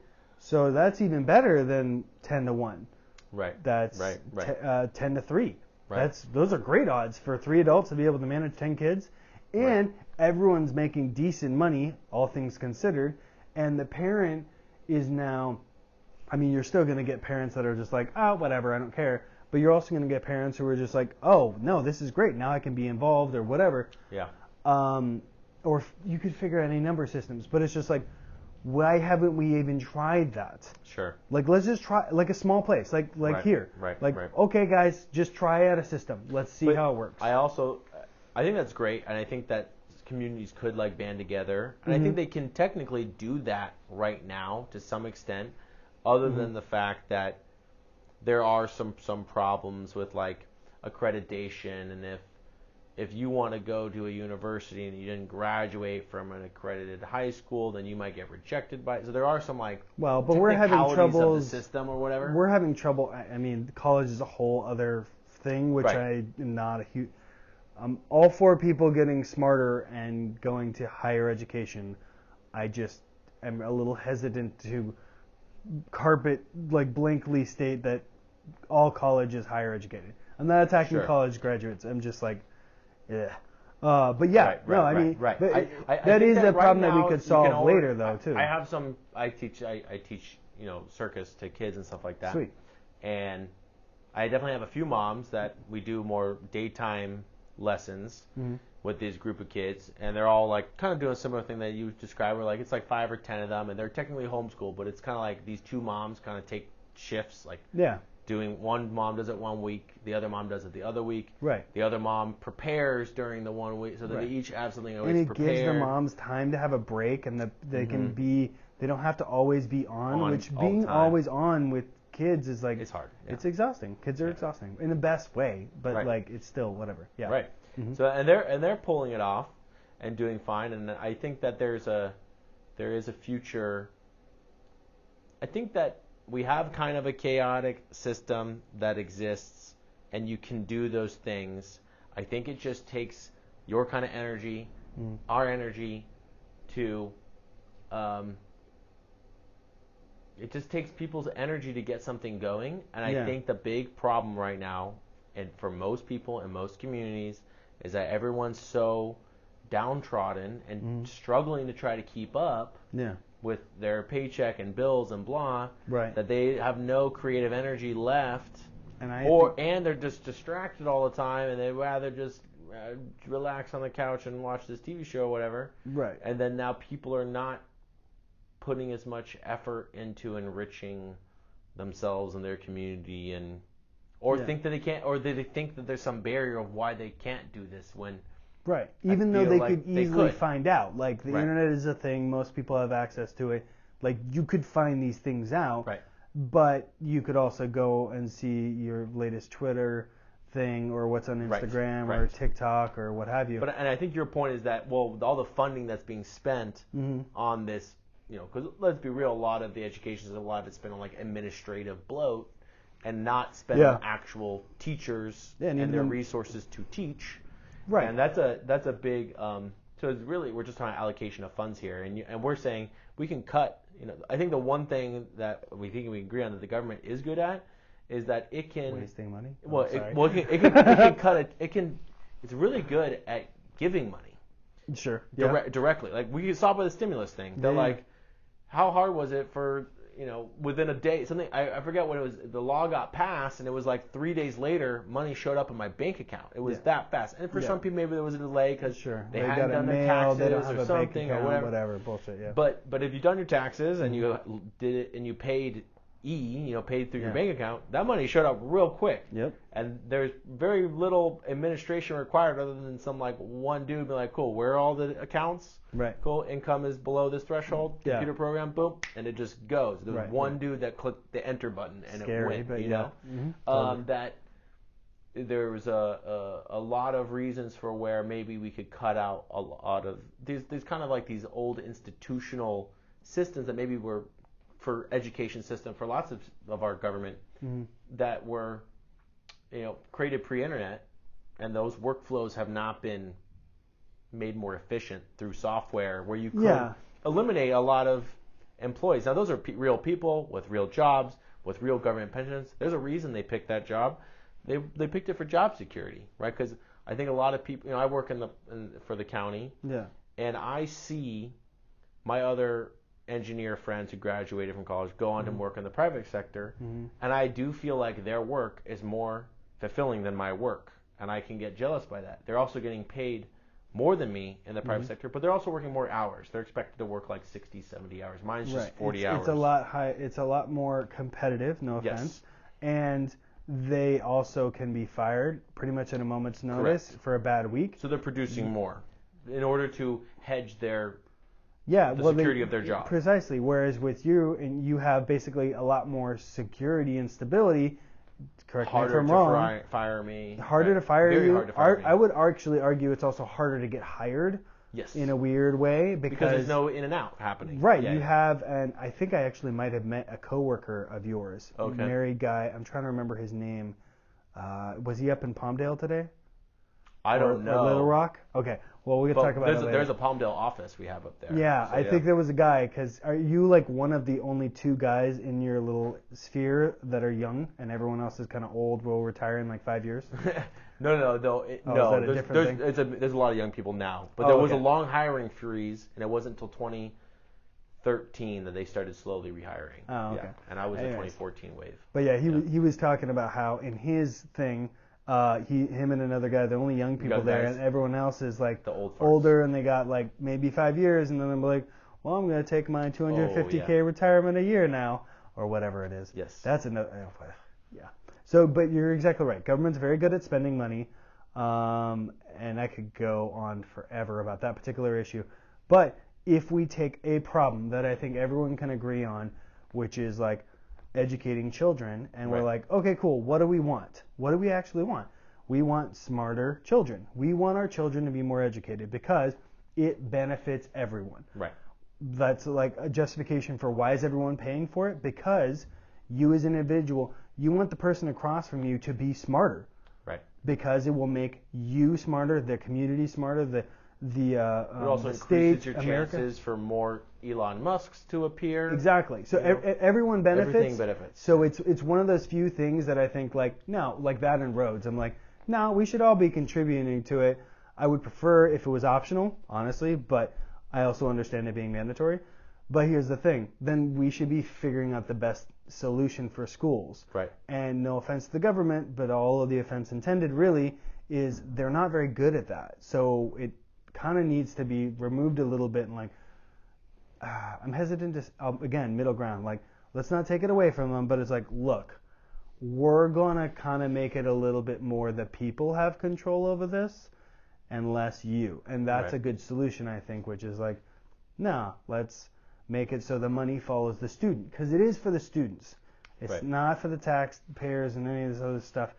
It's supposed to be to educate the child. Right. And then you can let the parents and the schools sort it out and have a little bit of oversight, little bit, less is best. Right. That would be my. I'm a huge fan of that. I mean, again, I'm I don't think you'll agree with. I'm a huge fan of the idea of funds being allocated in an efficient way and with as much freedom as possible for the populace to choose how to see where it would be needed best. Because again, I think there could be an argument by, let's say, a conservative person who doesn't have kids. So why he feels like, because I don't have a kid, why should I be? I'm missing out on $1,000 that this other family is getting because they have a kid. Why am I not getting $1,000? Sure. So I could see them being upset about them not getting their share or something like that, which is why I'm more supportive of just a general $1,000 UBI, and then anyone choose. And then if you got a kid, right? But again, I think the question is, where does the funding come from for UBI? And right, because if you just print money for a UBI, well, that's not great because now you're just creating inflation and stuff like that. Yeah. But if you're having a balanced budget where essentially it's essentially just a bigger tax return, right? That's what UBI is. It just means you're being taxed less. No, hold on. A bigger tax return means the government borrowed your money. A tax return means the government it's borrowed money. Borrowed money for a year, and and then you missed out on the purchasing power of that borrowed money. Or maybe you invested it. Right. Like, what's to say that I couldn't have invested? Anyways, but yeah. Yeah. Okay. No, I totally. Not enough people know that, by the way. Right. I shit you not. At work, I have I don't know why this guy got 6 G's back, but whatever. And he's like, oh my God, yeah, I get this all the time because he's got like 4 kids and a wife or whatever. But I asked him what he's going to do. For starters, he's excited. He's like, yay, money back. And I'm like, I get money, but I'm also asking him, like, you realize that that's your money. You overpaid. You overpaid, yeah. And he's like, eh. And I'm like, okay, fuck. And then I ask him what is he going to spend the money on. He's like, oh, I'm just going to throw away all my kids' clothes and buy them all new clothes. Sure. And then I might have some money left over. And I'm just like, I mean, good, fine, dude, it's your money, fine, but just like, God, dude, I don't, okay. Well, there's a lot of people that are not great with how they spend their money. Yeah.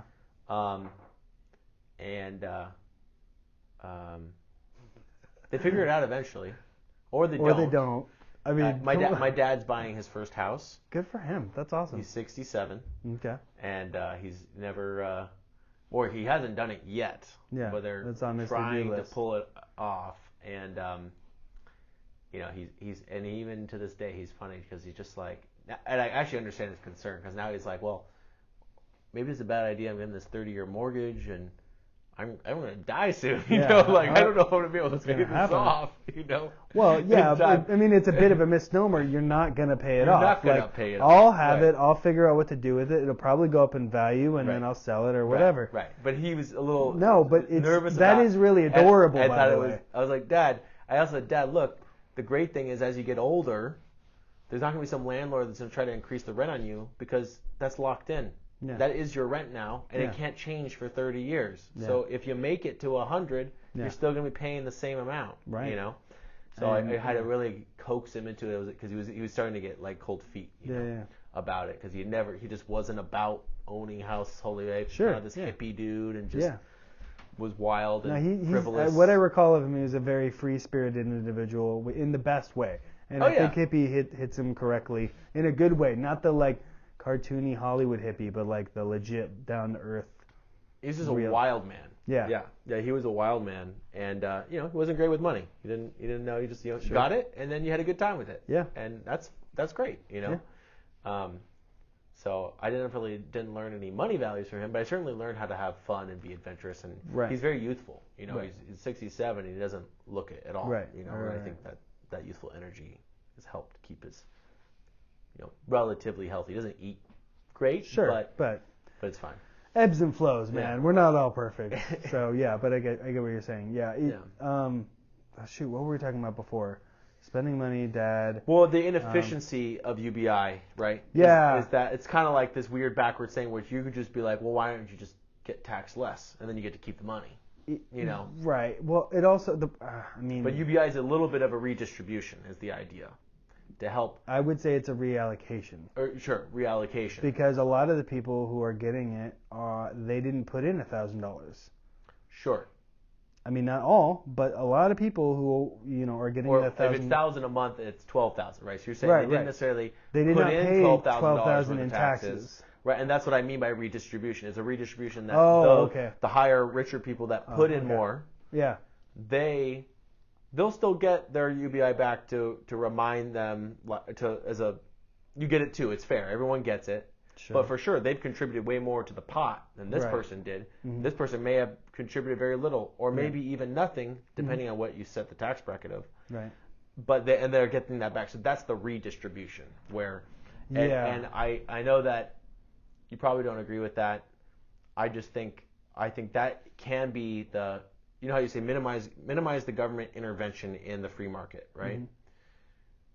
Well, my thing is like maybe minimize it instead of dampering it with regulations and stuff, damper it because to me the biggest problem when capitalism gets out of control is the problem where this person is just it's impossible to fathom the amount of wealth that like Jeff Bezos has, right? Because when it gets to that number, you just hear this word like billion you or also trillion. realize that but that's not you what he has in visualize his bank account, right? No, he hasn't sold all of his stock, right? He has to realize all that money if he actually wanted it's to have predicated it on him doing a specific thing.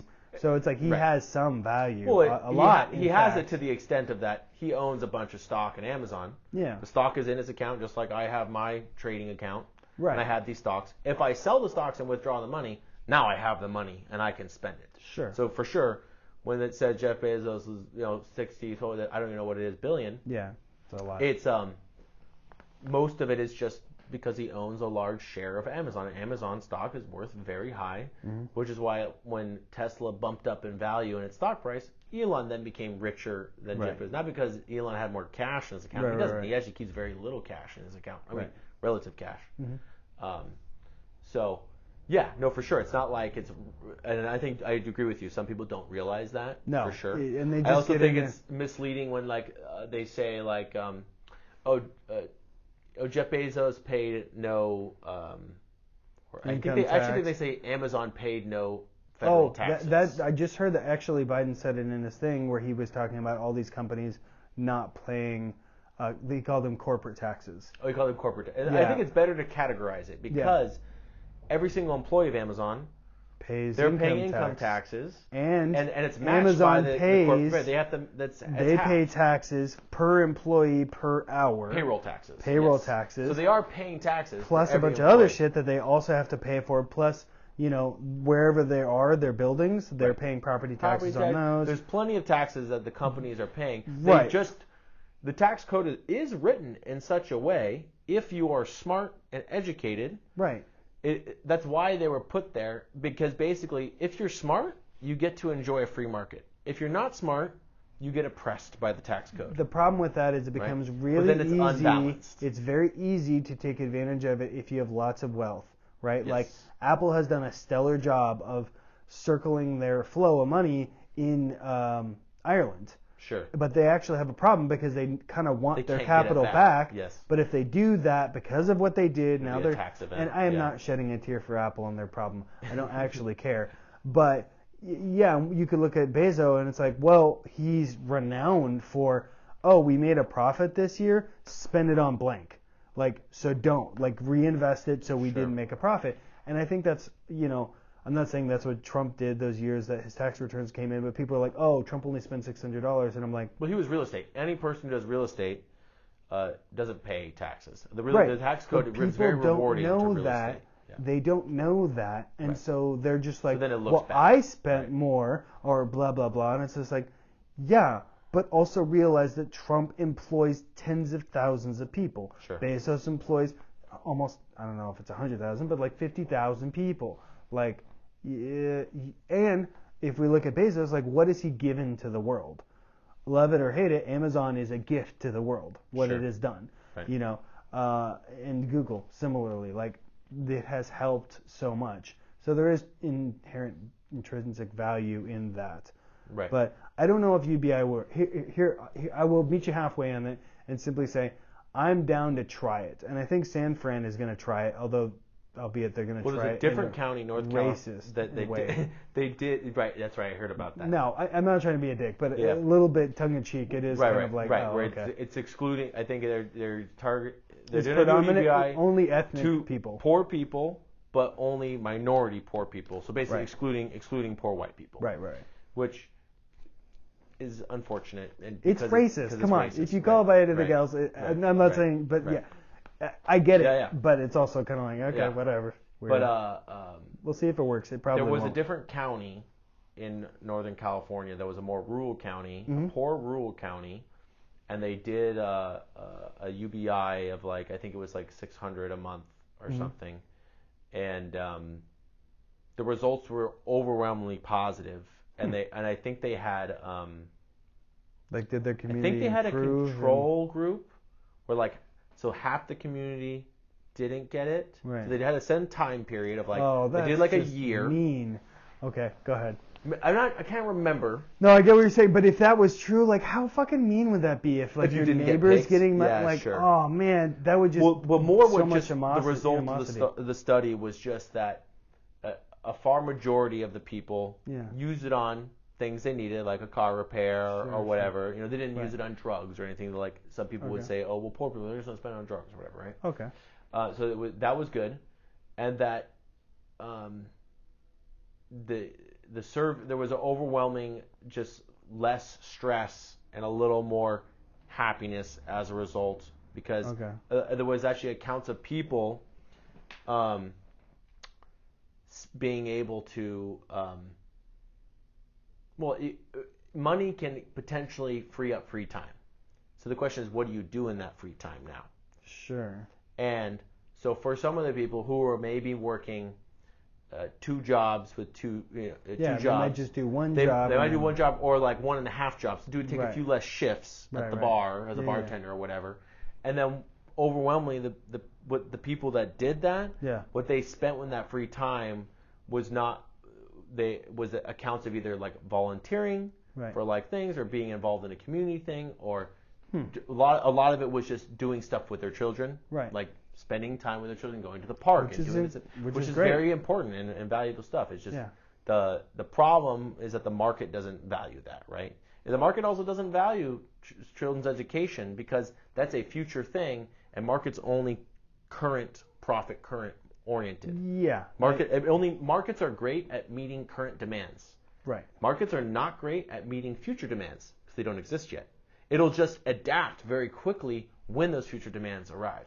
Yes, but I would also argue that when you get people who think ahead, like Bezos, invested very heavily. They pivot and they get ready for it. I see what you're saying. And like he created the market that got predicted. To enjoy. Sure. I don't even know, but yeah, that's just true. a perspective on it. Like if you're smart, Elon Musk, you can take advantage of that. Yeah, push the envelope. I remember going to the first Tesla showroom, not even showroom, but like when it was in like Beverly Hills, and it was like it would just look like a lame kind of sporty but kind of older car with a bunch of batteries around it, and you're like whatever. And then it has gone from that, and fast forward, what is it, 5 to 10 years? Now it's the bee's knees. It's 700 and some odd a stock, which is like extremely high for standard stuff. Car companies, like, what the fuck? Like he did that and that. That's amazing. And he basically forced the entire industry, which was barely getting on board with hybrid, to going full electric. Right, to have to adapt. Right. So everyone's like, well, fuck, that's what we're doing, which has made everything else pivot and change to that. So yes, you are correct. The market doesn't think in futures, but in a weird way, art and other things. Great entrepreneurs do. Right, or they postulate what they're trying to accomplish. Right. And then they start leaning towards that and making the industry follow them. Sure. But yeah, in other things, like there is a very important point of like roads and education, for instance, where it's like, yeah, perhaps those are things that I don't want private industry. Like one could make an argument, and I'm not going to, but one could make an argument that private industry should take over education and roads. However, and let's say police and firemen, right? However, I think it's better if the community has the vested interest in that being up to snuff.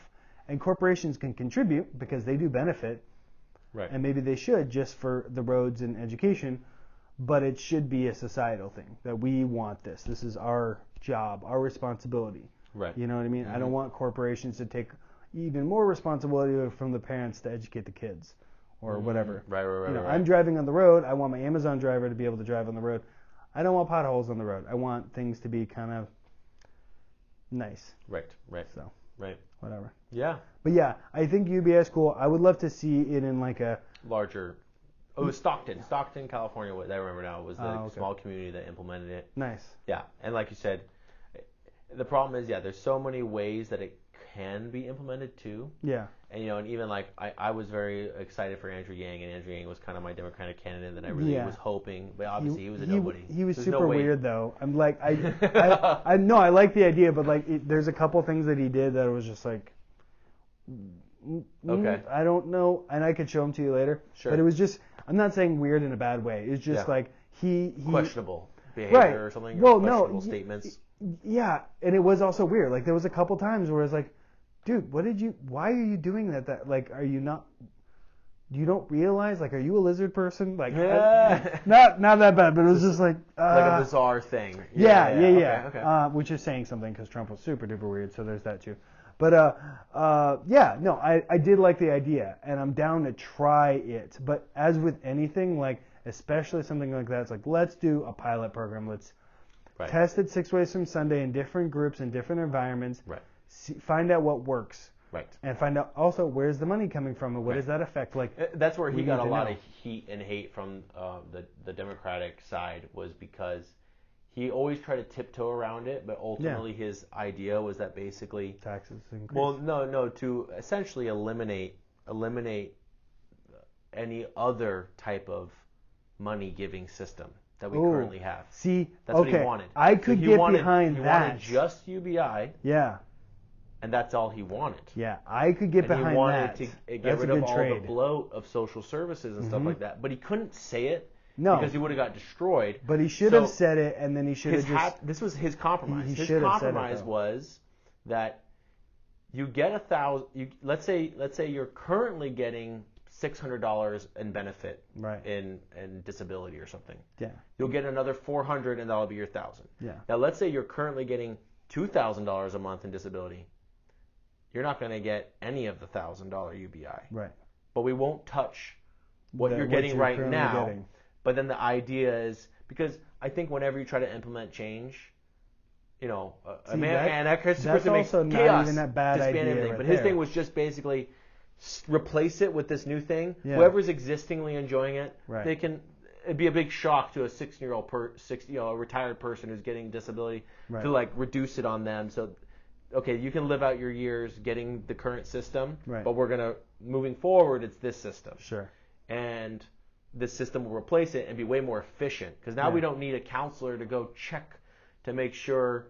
With a lot of the current social services, there's all these weird contingencies or food stamps where you can only use so it much glut for this or what, and there's a lot of way too much. Yeah, it's just basically glut, and it's and also so much control where what can you spend it on and this, and it's just like get rid of all that. Yeah, and just this is the check. Here you go. That's it. I don't care. Do what you want with it. And I would be down to try that. Like, I wasn't aware of that. I thought it was just $1,000 He just couldn't say it that much because the left really ripped him apart. Wait, what are you saying you're going to leave all those people? And he would have to be like, this is going to be better because he would try to argue, well, now you don't get food stamps where you can only go to the grocery store. What if you have a car repair? Yeah. Now you can take that money and go spend on the car. So he would try to make an argument for that. It's better. It's an upgrade. But having a nuanced argument with someone who's like, we'll just say super leftist is very difficult, arguably impossible, because they just don't want to do that, and it's fine, but it's also kind of frustrating. So whatever. It definitely. I personally, I told Anna this, that I have this like vision that podcasts and everything is kind of the future of what you described of like back in the olden days, people get in the bar and they talk about their idea. Yeah. Right? Podcasts are like this land of where ideas are getting hashed out in long form. Yep. And it's a lot more contagious, because even with the whole analogy I gave you, small community, it's still going to take a while till the mayor's wife hears it and she tells the husband. Right. Whereas in a podcast, I don't know how many people listen, but let's say we have 1,000 people, but then those 1,000 people talk about some of the ideas and blah, blah, blah. It could be a lot more infectious. Right. Yeah, I'm very hopeful that I feel like traditional media is a little bit on its last dying gasp. The legacy media, yeah. Yeah, and it's panicking, so it's getting more divisive and more sensational and more, it's clawing on. It's doing its last gasp, and it hasn't pivoted. Is the problem. It's insisted on being its way. Yeah. And so it's just the same with the car companies and Elon. Pivot. It can't pivot. I mean, they could pivot and do more long form, not have an agenda, right? Well, they did. What was Larry King? He was long form, and he was very well respected. He's passed away now. Okay. But you're not wrong. Was he radio? Was he TV? He was CNN, TV. Oh, he was TV. Yeah. And then you have and Rush. he would bring in all sorts of guests. And all like, sorts, just all go. ranges, and like he was the guy with the suspenders. Then he did well, right? Or no, it didn't do well. No, he fucking killed it. Okay. CNN, I think, when he eventually left, that was when CNN really went the way of the dodo bird. Okay, so they just messed up. They messed up. Well, he's also an older guy and yada yada yada. But Sure. like, I only say it as in like it has been done, and there are a few, and like Howard Stern, right. Long Stern, Long Tour, Rush Limbaugh, I think maybe a little bit, but I don't know so much. But yeah, he was relatively long form, I think, too, on the radio. He talked long form. I don't know if he had guests. I don't know if he had tons of guests. So, but yeah, I agree. Like that is part of it. But the other thing is like if you put an average video on like Fox or CNN, right? Like an average, let's say reporting, right? Yeah.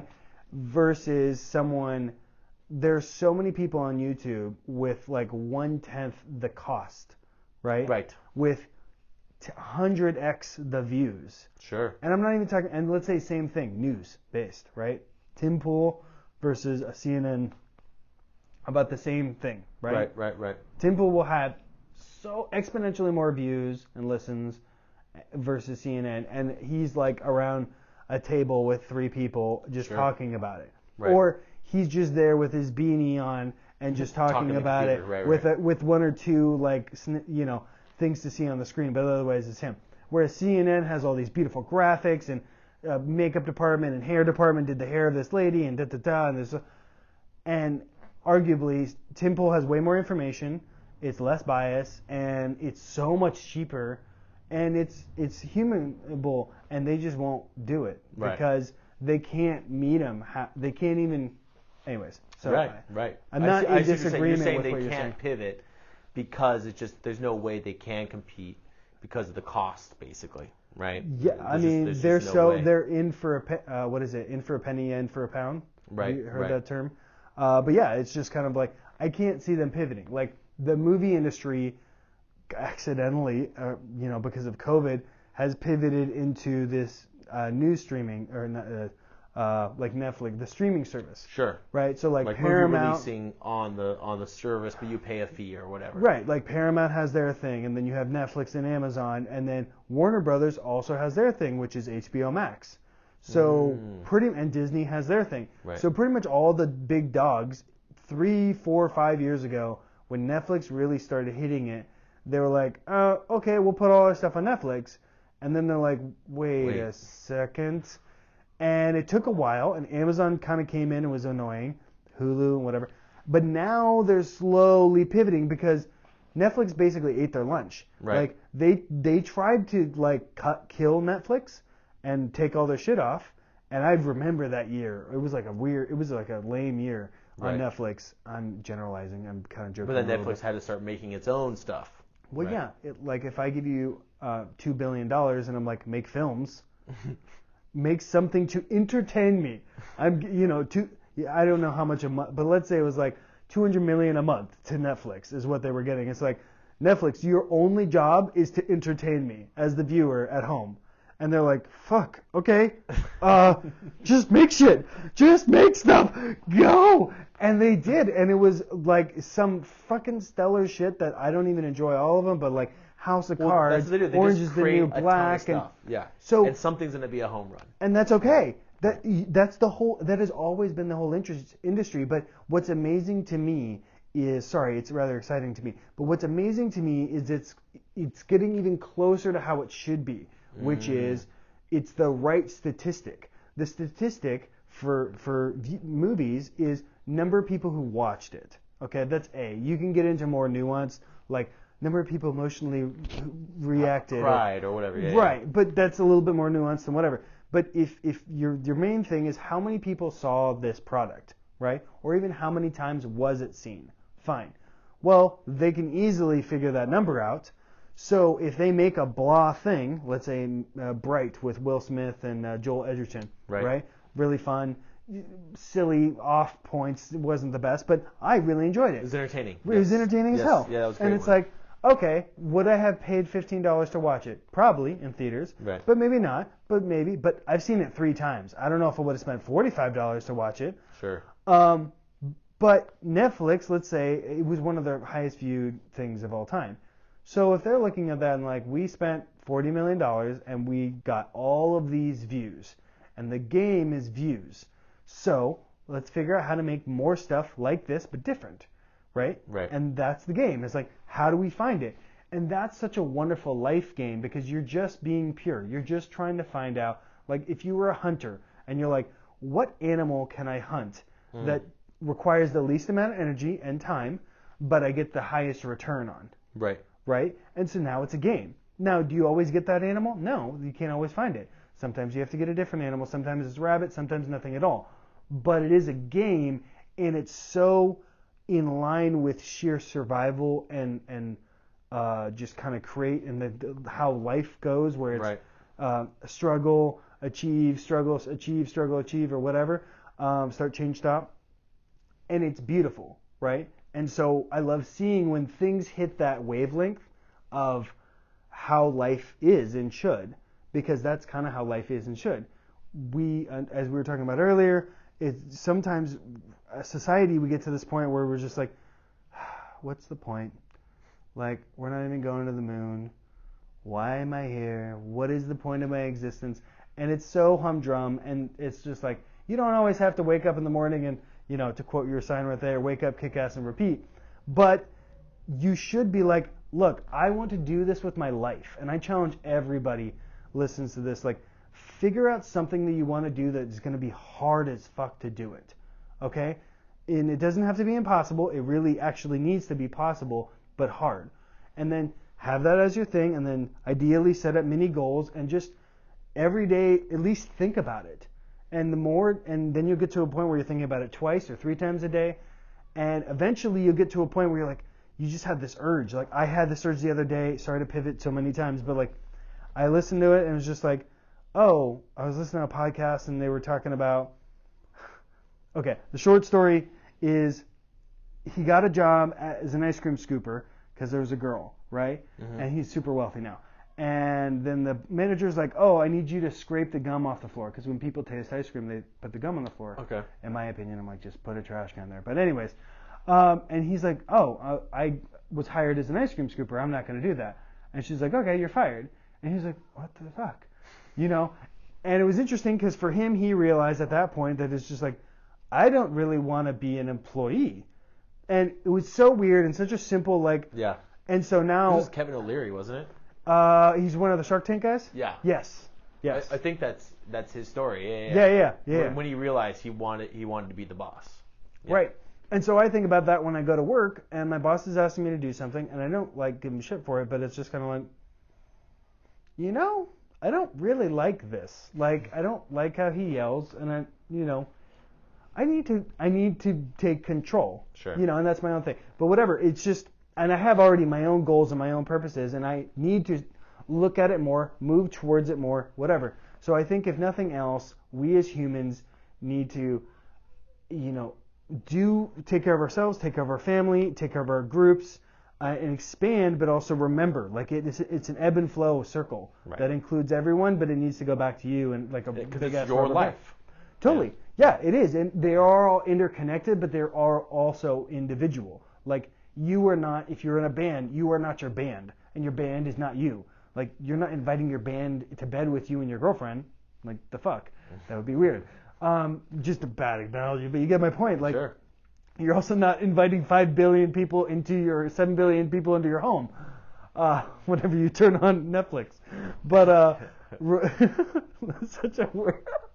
Sorry, I just got a visual of yeah.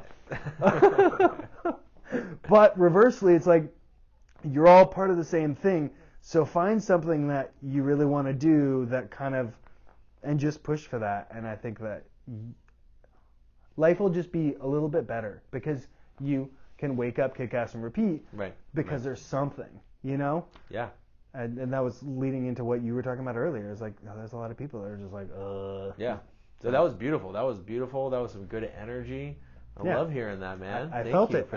Thank you for your sign, dude. Thank you. I need to read my sign more often. You know? I definitely think sometimes life can be tough. You know, like you can get stuck in the routine. Yeah, totally. And of like, well, this is what I do. and do good and Yeah. always improving. But it's good to hear that energy, to hear like don't be satisfied, like itch to want more, you know, or be more and have more and everything. Yeah. And I would say that is one of the saddest things when you see someone who accomplished like the top of whatever it is that they were trying to accomplish. Right. Whether it's an Olympic gold medal or an Academy Award or a main thing in a movie, or they sold their company for $200 million, whatever it might be. And then it's like, well, now what do I do? And it's like, then you just get a bigger goal. Like, you obviously set a great goal and you kicked its butt. You have to go for something else. And it can be in a totally different sphere. Like, you can decide at 50 that you're going to be a professional guitarist because you want to do this thing. Fine. Not a hobby. I'm saying, like, a professional guitar. Cool. Like, but then good. And make it, and because then it's something to do. Like, if you don't have something to do, then what's the point?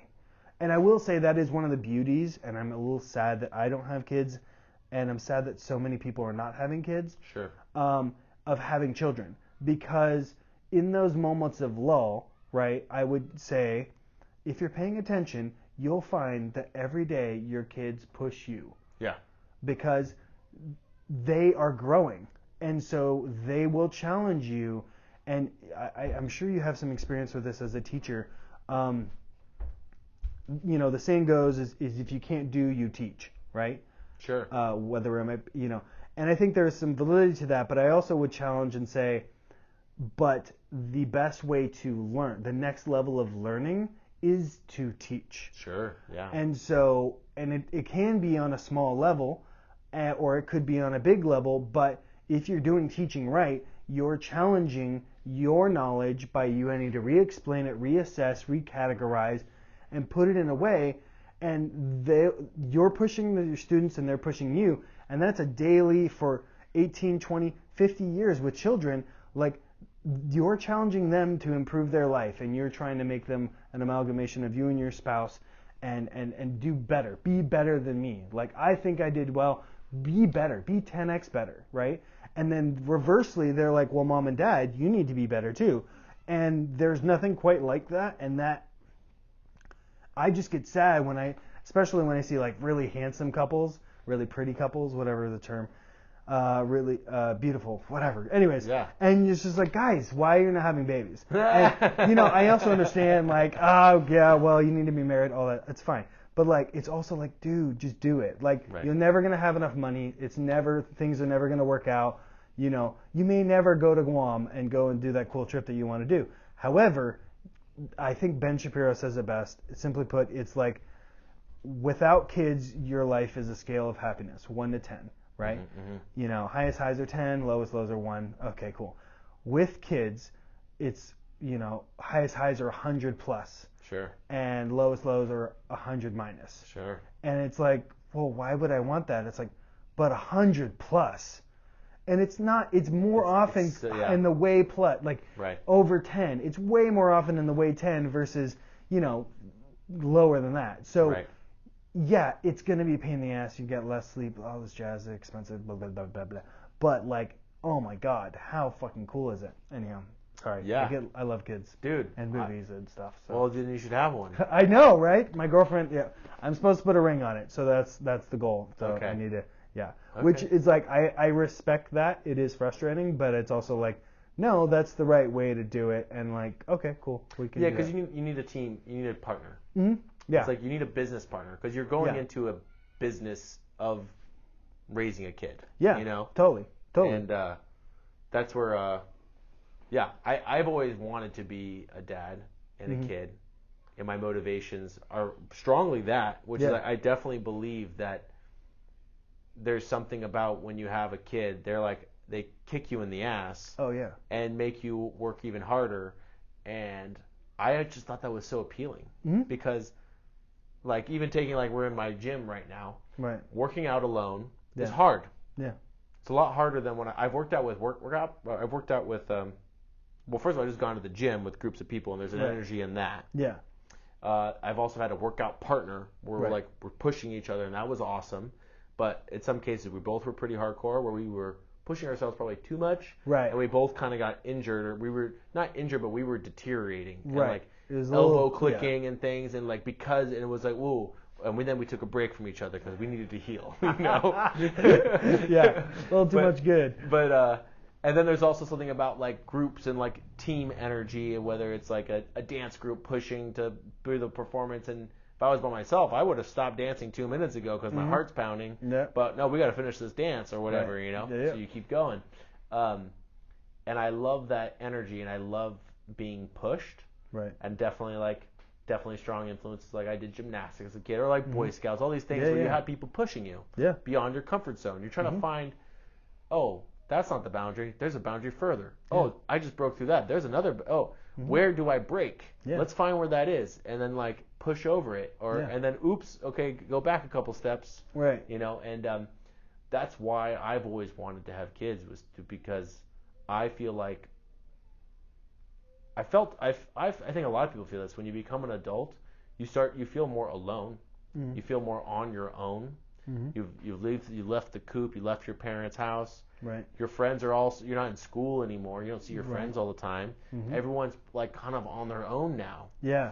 And you go find work, but all these are different people, and hopefully they can become like friends, but it's not can't ever be quite the same. They're you're also coworkers. You're there for money. It's a little mercenary. Yes. It's not quite the same thing as joining like a group of things that you enjoy together or something. But go ahead. Right. Yeah. Unless the company has like a really great company energy and can create, like I can imagine people that work at Starlink all together, like we're gonna go to Mars, you know, and there's like maybe good camaraderie going on. But most companies, it's about making money, and that's great, but it's not like something great to like get all, you know, visionary about, you know, like the bottom line is we're trying to make a profit here, so okay, let's do our job, you know. Pretty much. But so that's just always been the appeal. Have a kid, so that I can get challenged and kicked in the ass, and actually I like that you put it in that perspective, because my perspective has always been, I want to do right by them. Mm-hmm. So I will push myself harder because I want to provide a good life for them. Which is valid too. But I think what you said is actually probably more true, where the kid just starts like questioning you. Mm-hmm. And I think it's so important as a parent not to become like dogmatic and just be like, well, you're wrong because you're the kid and I'm right. You know, because then that's not good. No, let the kid challenge you, and let yourself have to defend your behavior. Yeah. Or change your behavior for the better because they just called you out for being an alcoholic shithead or whatever. You know? Totally. Yeah. So always been my motivation. So I had to talk my wife into wanting to have a kid. That's fascinating. Oh yeah. So okay, without I don't want to get too into your private life, but like you knew when you started dating that like she didn't want to? When we first started dating, because I was at that time looking to find a partner. Yeah. At that phase. Okay. I was maybe having fun too, but mostly was like trying to narrow it down. Sure. And so I asked her, what do you think about kids? Mm-hmm. And her answer was like, I never really thought about kids. Oh, okay. And I was like, which isn't an outright. That's not a no. It was just like I haven't thought about it. No, in it's my just life. a hard maybe not. Yes. Right. Okay, gotcha. And she never. What would be alarm bells to me is like if they said like, oh, kids are annoying, or something like that. Yeah. But it wasn't that. It was because then you have to convince, and that's not a good. That's not good place to be. Sorry, to continue with this. So I just ultimately, I figured out she hadn't really thought about it. Mm. She just thought, I guess maybe. She more was like, I feel like my life isn't that together. Sure. So I've mostly just been focusing on myself as an individual right now, that I haven't gotten to that point to even think about that. And I said, that's fair. Yeah. And I said, well, I ultimately, and I don't think I confessed it in that moment, but what I did confess was I do want to be a dad one day. Yeah. Is what I said. Mm-hmm. Probably a safe thing to say. Right. That I had this personal goal, which is to be a better dad than my dad. Sure. And not to say my dad wasn't a good dad. It's just like a thing of just like, I want to do better. I think every guy and every woman should aspire to be better than their parents. Right. And that is not at all a knock on your parents. It is literally the point. That is the point. If you are not doing better, then you're regressing. Right. Like life is just two things, better or worse. Right. I mean that's a way oversimplification, but the simplicity is that's things either get better or they get worse. So decide. Right. And yeah, anyways, continue. Yeah. So ultimately, I had to put the ring on it, get married. Definitely wasn't gonna happen, and so that was fine. Did all that, and then kind of quickly, I was like, "Come on, let's do this thing." There was hesitancy of maybe we're not quite ready or financially ready, right? And it's kind of like excuses, really. Yeah. And I'm trying to say, no, look, this will kick us in the butt, and it will happen. Yeah. But there was still some hesitancy. Then COVID happens. Yeah. And I was like, this is perfect timing. Yeah. I'm here at home. Let's go. And then again, there was a couple more excuses, but really softball ones, and basically just a little postponement. Right. And mainly because I think she was just nervous and scared for her own body and what was going to be happening. Oh, I duplicate and that. That's not something. That's not the burden. I can't bear that burden. No. So I was like, okay, it was basically like postponed slightly, and so now we're not, and now we're in it, and we're gonna have a girl and stuff like that. Oh, wait, you're preggers now. Oh, June 12th is due date. Get the fuck out. Oh, yeah. Holy smokes, that's amazing. Yeah, man. Congrats. Yeah. Have you picked a name yet, or you don't know yet? We're struggling. So if you can, welcome to Say Some Girl Names. She'll listen to this. Okay. She's very. I'm less picky about names. Okay. I'm a little picky, but I personally feel like she said this thing like, oh, we gotta love the name, and I said like, well, it's hard for me. I don't think I love any name. It's just like a compilation of letters to make a word. Yeah. I always associate a person to a name. Yeah. Mm-hmm. And so if a person is awesome that I love, then I have a positive association with that name. Right. And if someone's a shithead, then I don't like that name as much. That's but true. I don't. So it's hard when we're picking a name when I haven't met this human yet that we're gonna have. Totes. And obviously I'm gonna love them. Yeah. And so whatever name we ultimately pick, I'm gonna love them and love that name. Right. But it's hard for me to love the name for itself. So I have names that I like. I like the ring of that. But she's like, we gotta find one that we love. And I was like, look, I was like, oh, Piper. We both like this name. Piper's nice. Let's do it. And she's like, oh, I don't know about Piper now. I don't love it. And so I was like, fuck, we can't figure out a name. No, I mean, that's I wouldn't do Piper personally. There you go. Everyone's got opinions. But one thing I cheat, because I have a short list, which I could probably get. But one thing I do to cheat is I'll read like fantasy, science fiction, or just other books. Okay. And I'll run into characters that I like. Oh. And so that's kind of fun because in the fantasy realm, you get all these different versions of things, and sometimes it's very like way out there. Sure. Like I was thinking of one that's I think you pronounce it Bridget. Bridget. Okay. Yeah. And so it's like Brigettete or something like that. So that's like very unusual. It might be kind of British. I don't know. And anyways, there's like weird, like Min was another one, M-I-N. Min, okay. Yeah, that's and cool. It's like a shortening of, I think, Minerva, and which is a significance. An older name. Yeah. But she just goes by Min, and then there's Elida, and you could get, so that's just one book series. So I enjoy that. But here's an interesting phenomena. As you're saying, but then you have an association with that name, right? Well, it's almost like doubly so, but in a weird counterpoint, not in a book or a movie series, because, I'm sure a bunch of people name their daughter Daenerys, right up until Arya or something. Yeah, right up until the last season. Season 7, and I'm sure it just friggin' dropped. And people are like, no, I don't want her to be a psycho dragon bitch. Fuck, I'm fucked. Oh, what did I do? So perhaps wait until the series is over before you name your child. Anyways, but I think that I don't know. I like more beautiful names, like for girls. Sure. But one thing I have attention on is inevitably the name will get shortened. Sure. So you kind of need to own the versions of the names. Yeah. Not that you're not going to call them all that, but like it's just going to happen. It'll end up happening, and then if you have something like, fortunately, the worst people call me is Dave. So it's like, okay, cool, but usually people call me David. Sure. So it's like, okay, whatever. And your full name is David. David, yeah. So it's not even super long. It's not even super long. No. Right. But yeah, that's congratulations. Thank you. Thank you very much for your contribution. I know that's so weird to say, but it's also like, no, it's freaking important. Yes. Like, we should, as a society, want people to have kids, support them having kids, all across the boards. From the other thing, and like when you were saying she had a little bit of attention on what it would do to her body, right? My girlfriend has a similar viewpoint, and I think that women in general should talk to each other and talk to moms, right? And mom's the first and then the second time, and get. There's a problem in our culture where there's a lot of horror stories that are put on.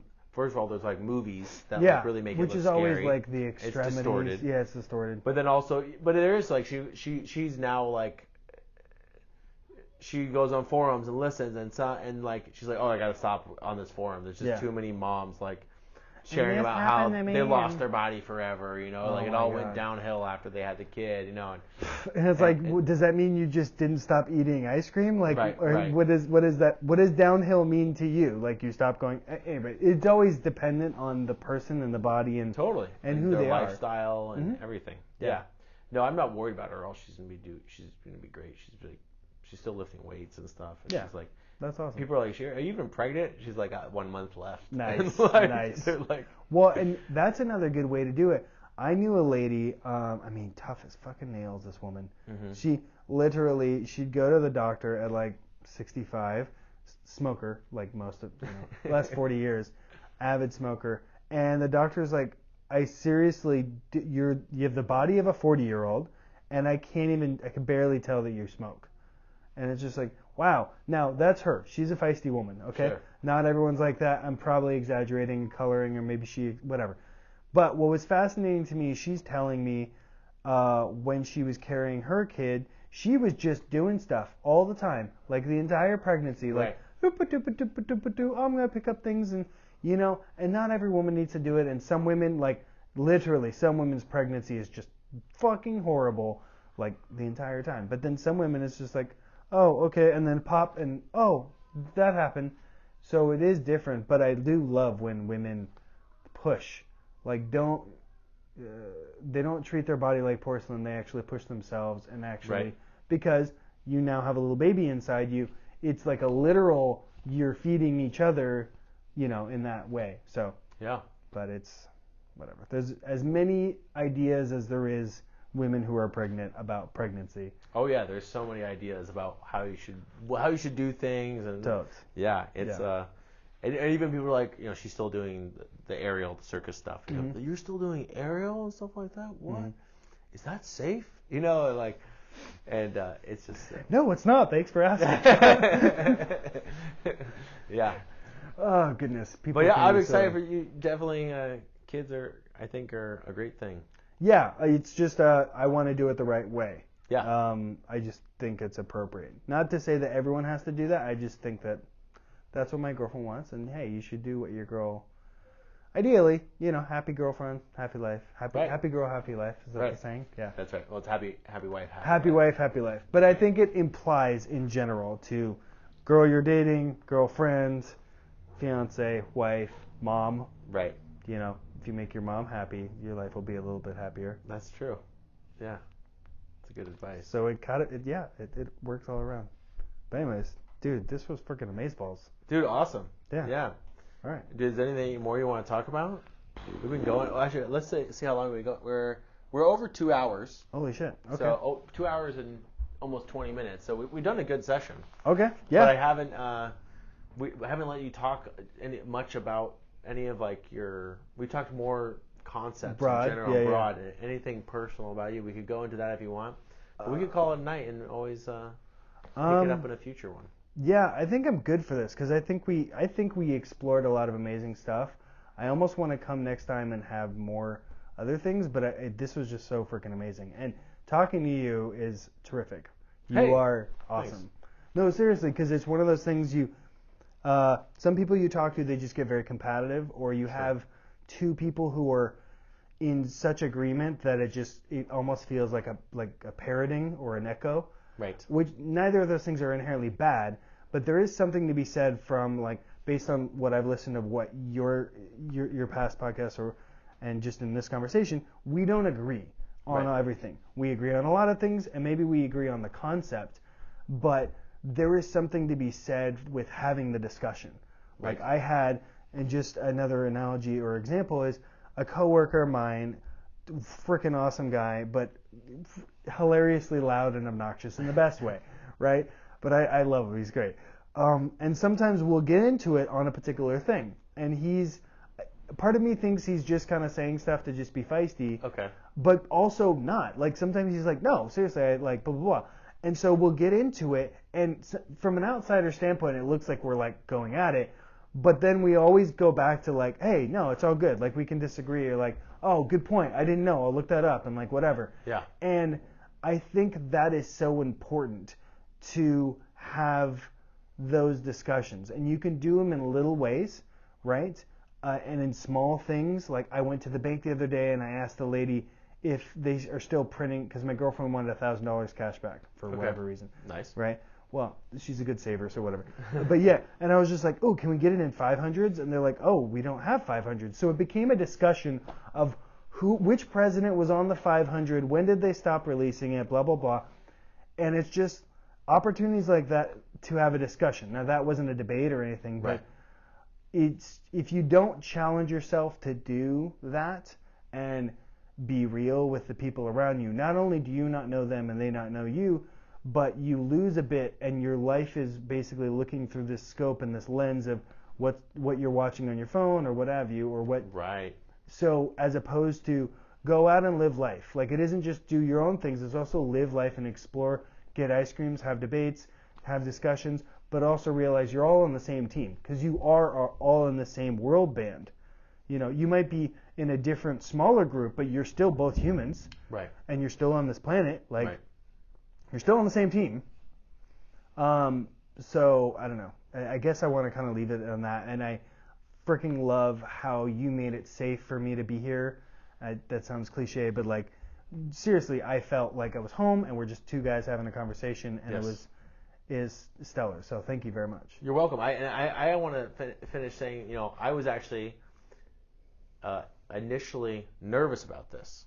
Yeah. Well, I think I get nervous for most interviews, but especially if it's someone I hadn't seen a long time, I haven't talked to. Right. And really, there's just kind of a narrow lens, like you were saying, of a window that you're seeing of what you see on the internet, and any kind of response or feedback you've had between the person or through third parties.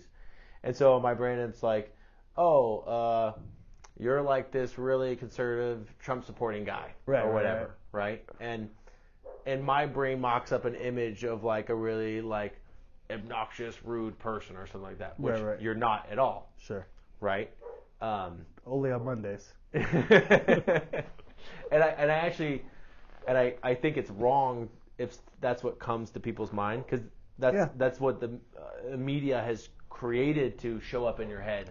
It is a stereotype, and it is sometimes true and sometimes not, as are stereotypes in general.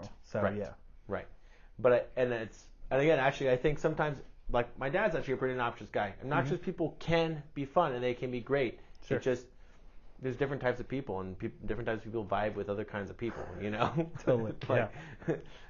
So anyway, so what I was nervous about it, and I was like, but I'm generally my goal in life is to try to be as open-minded as possible and willing to talk to anyone, because I don't believe I have all the answers or any of the answers. Right. And I think there's always something to be gained from any person.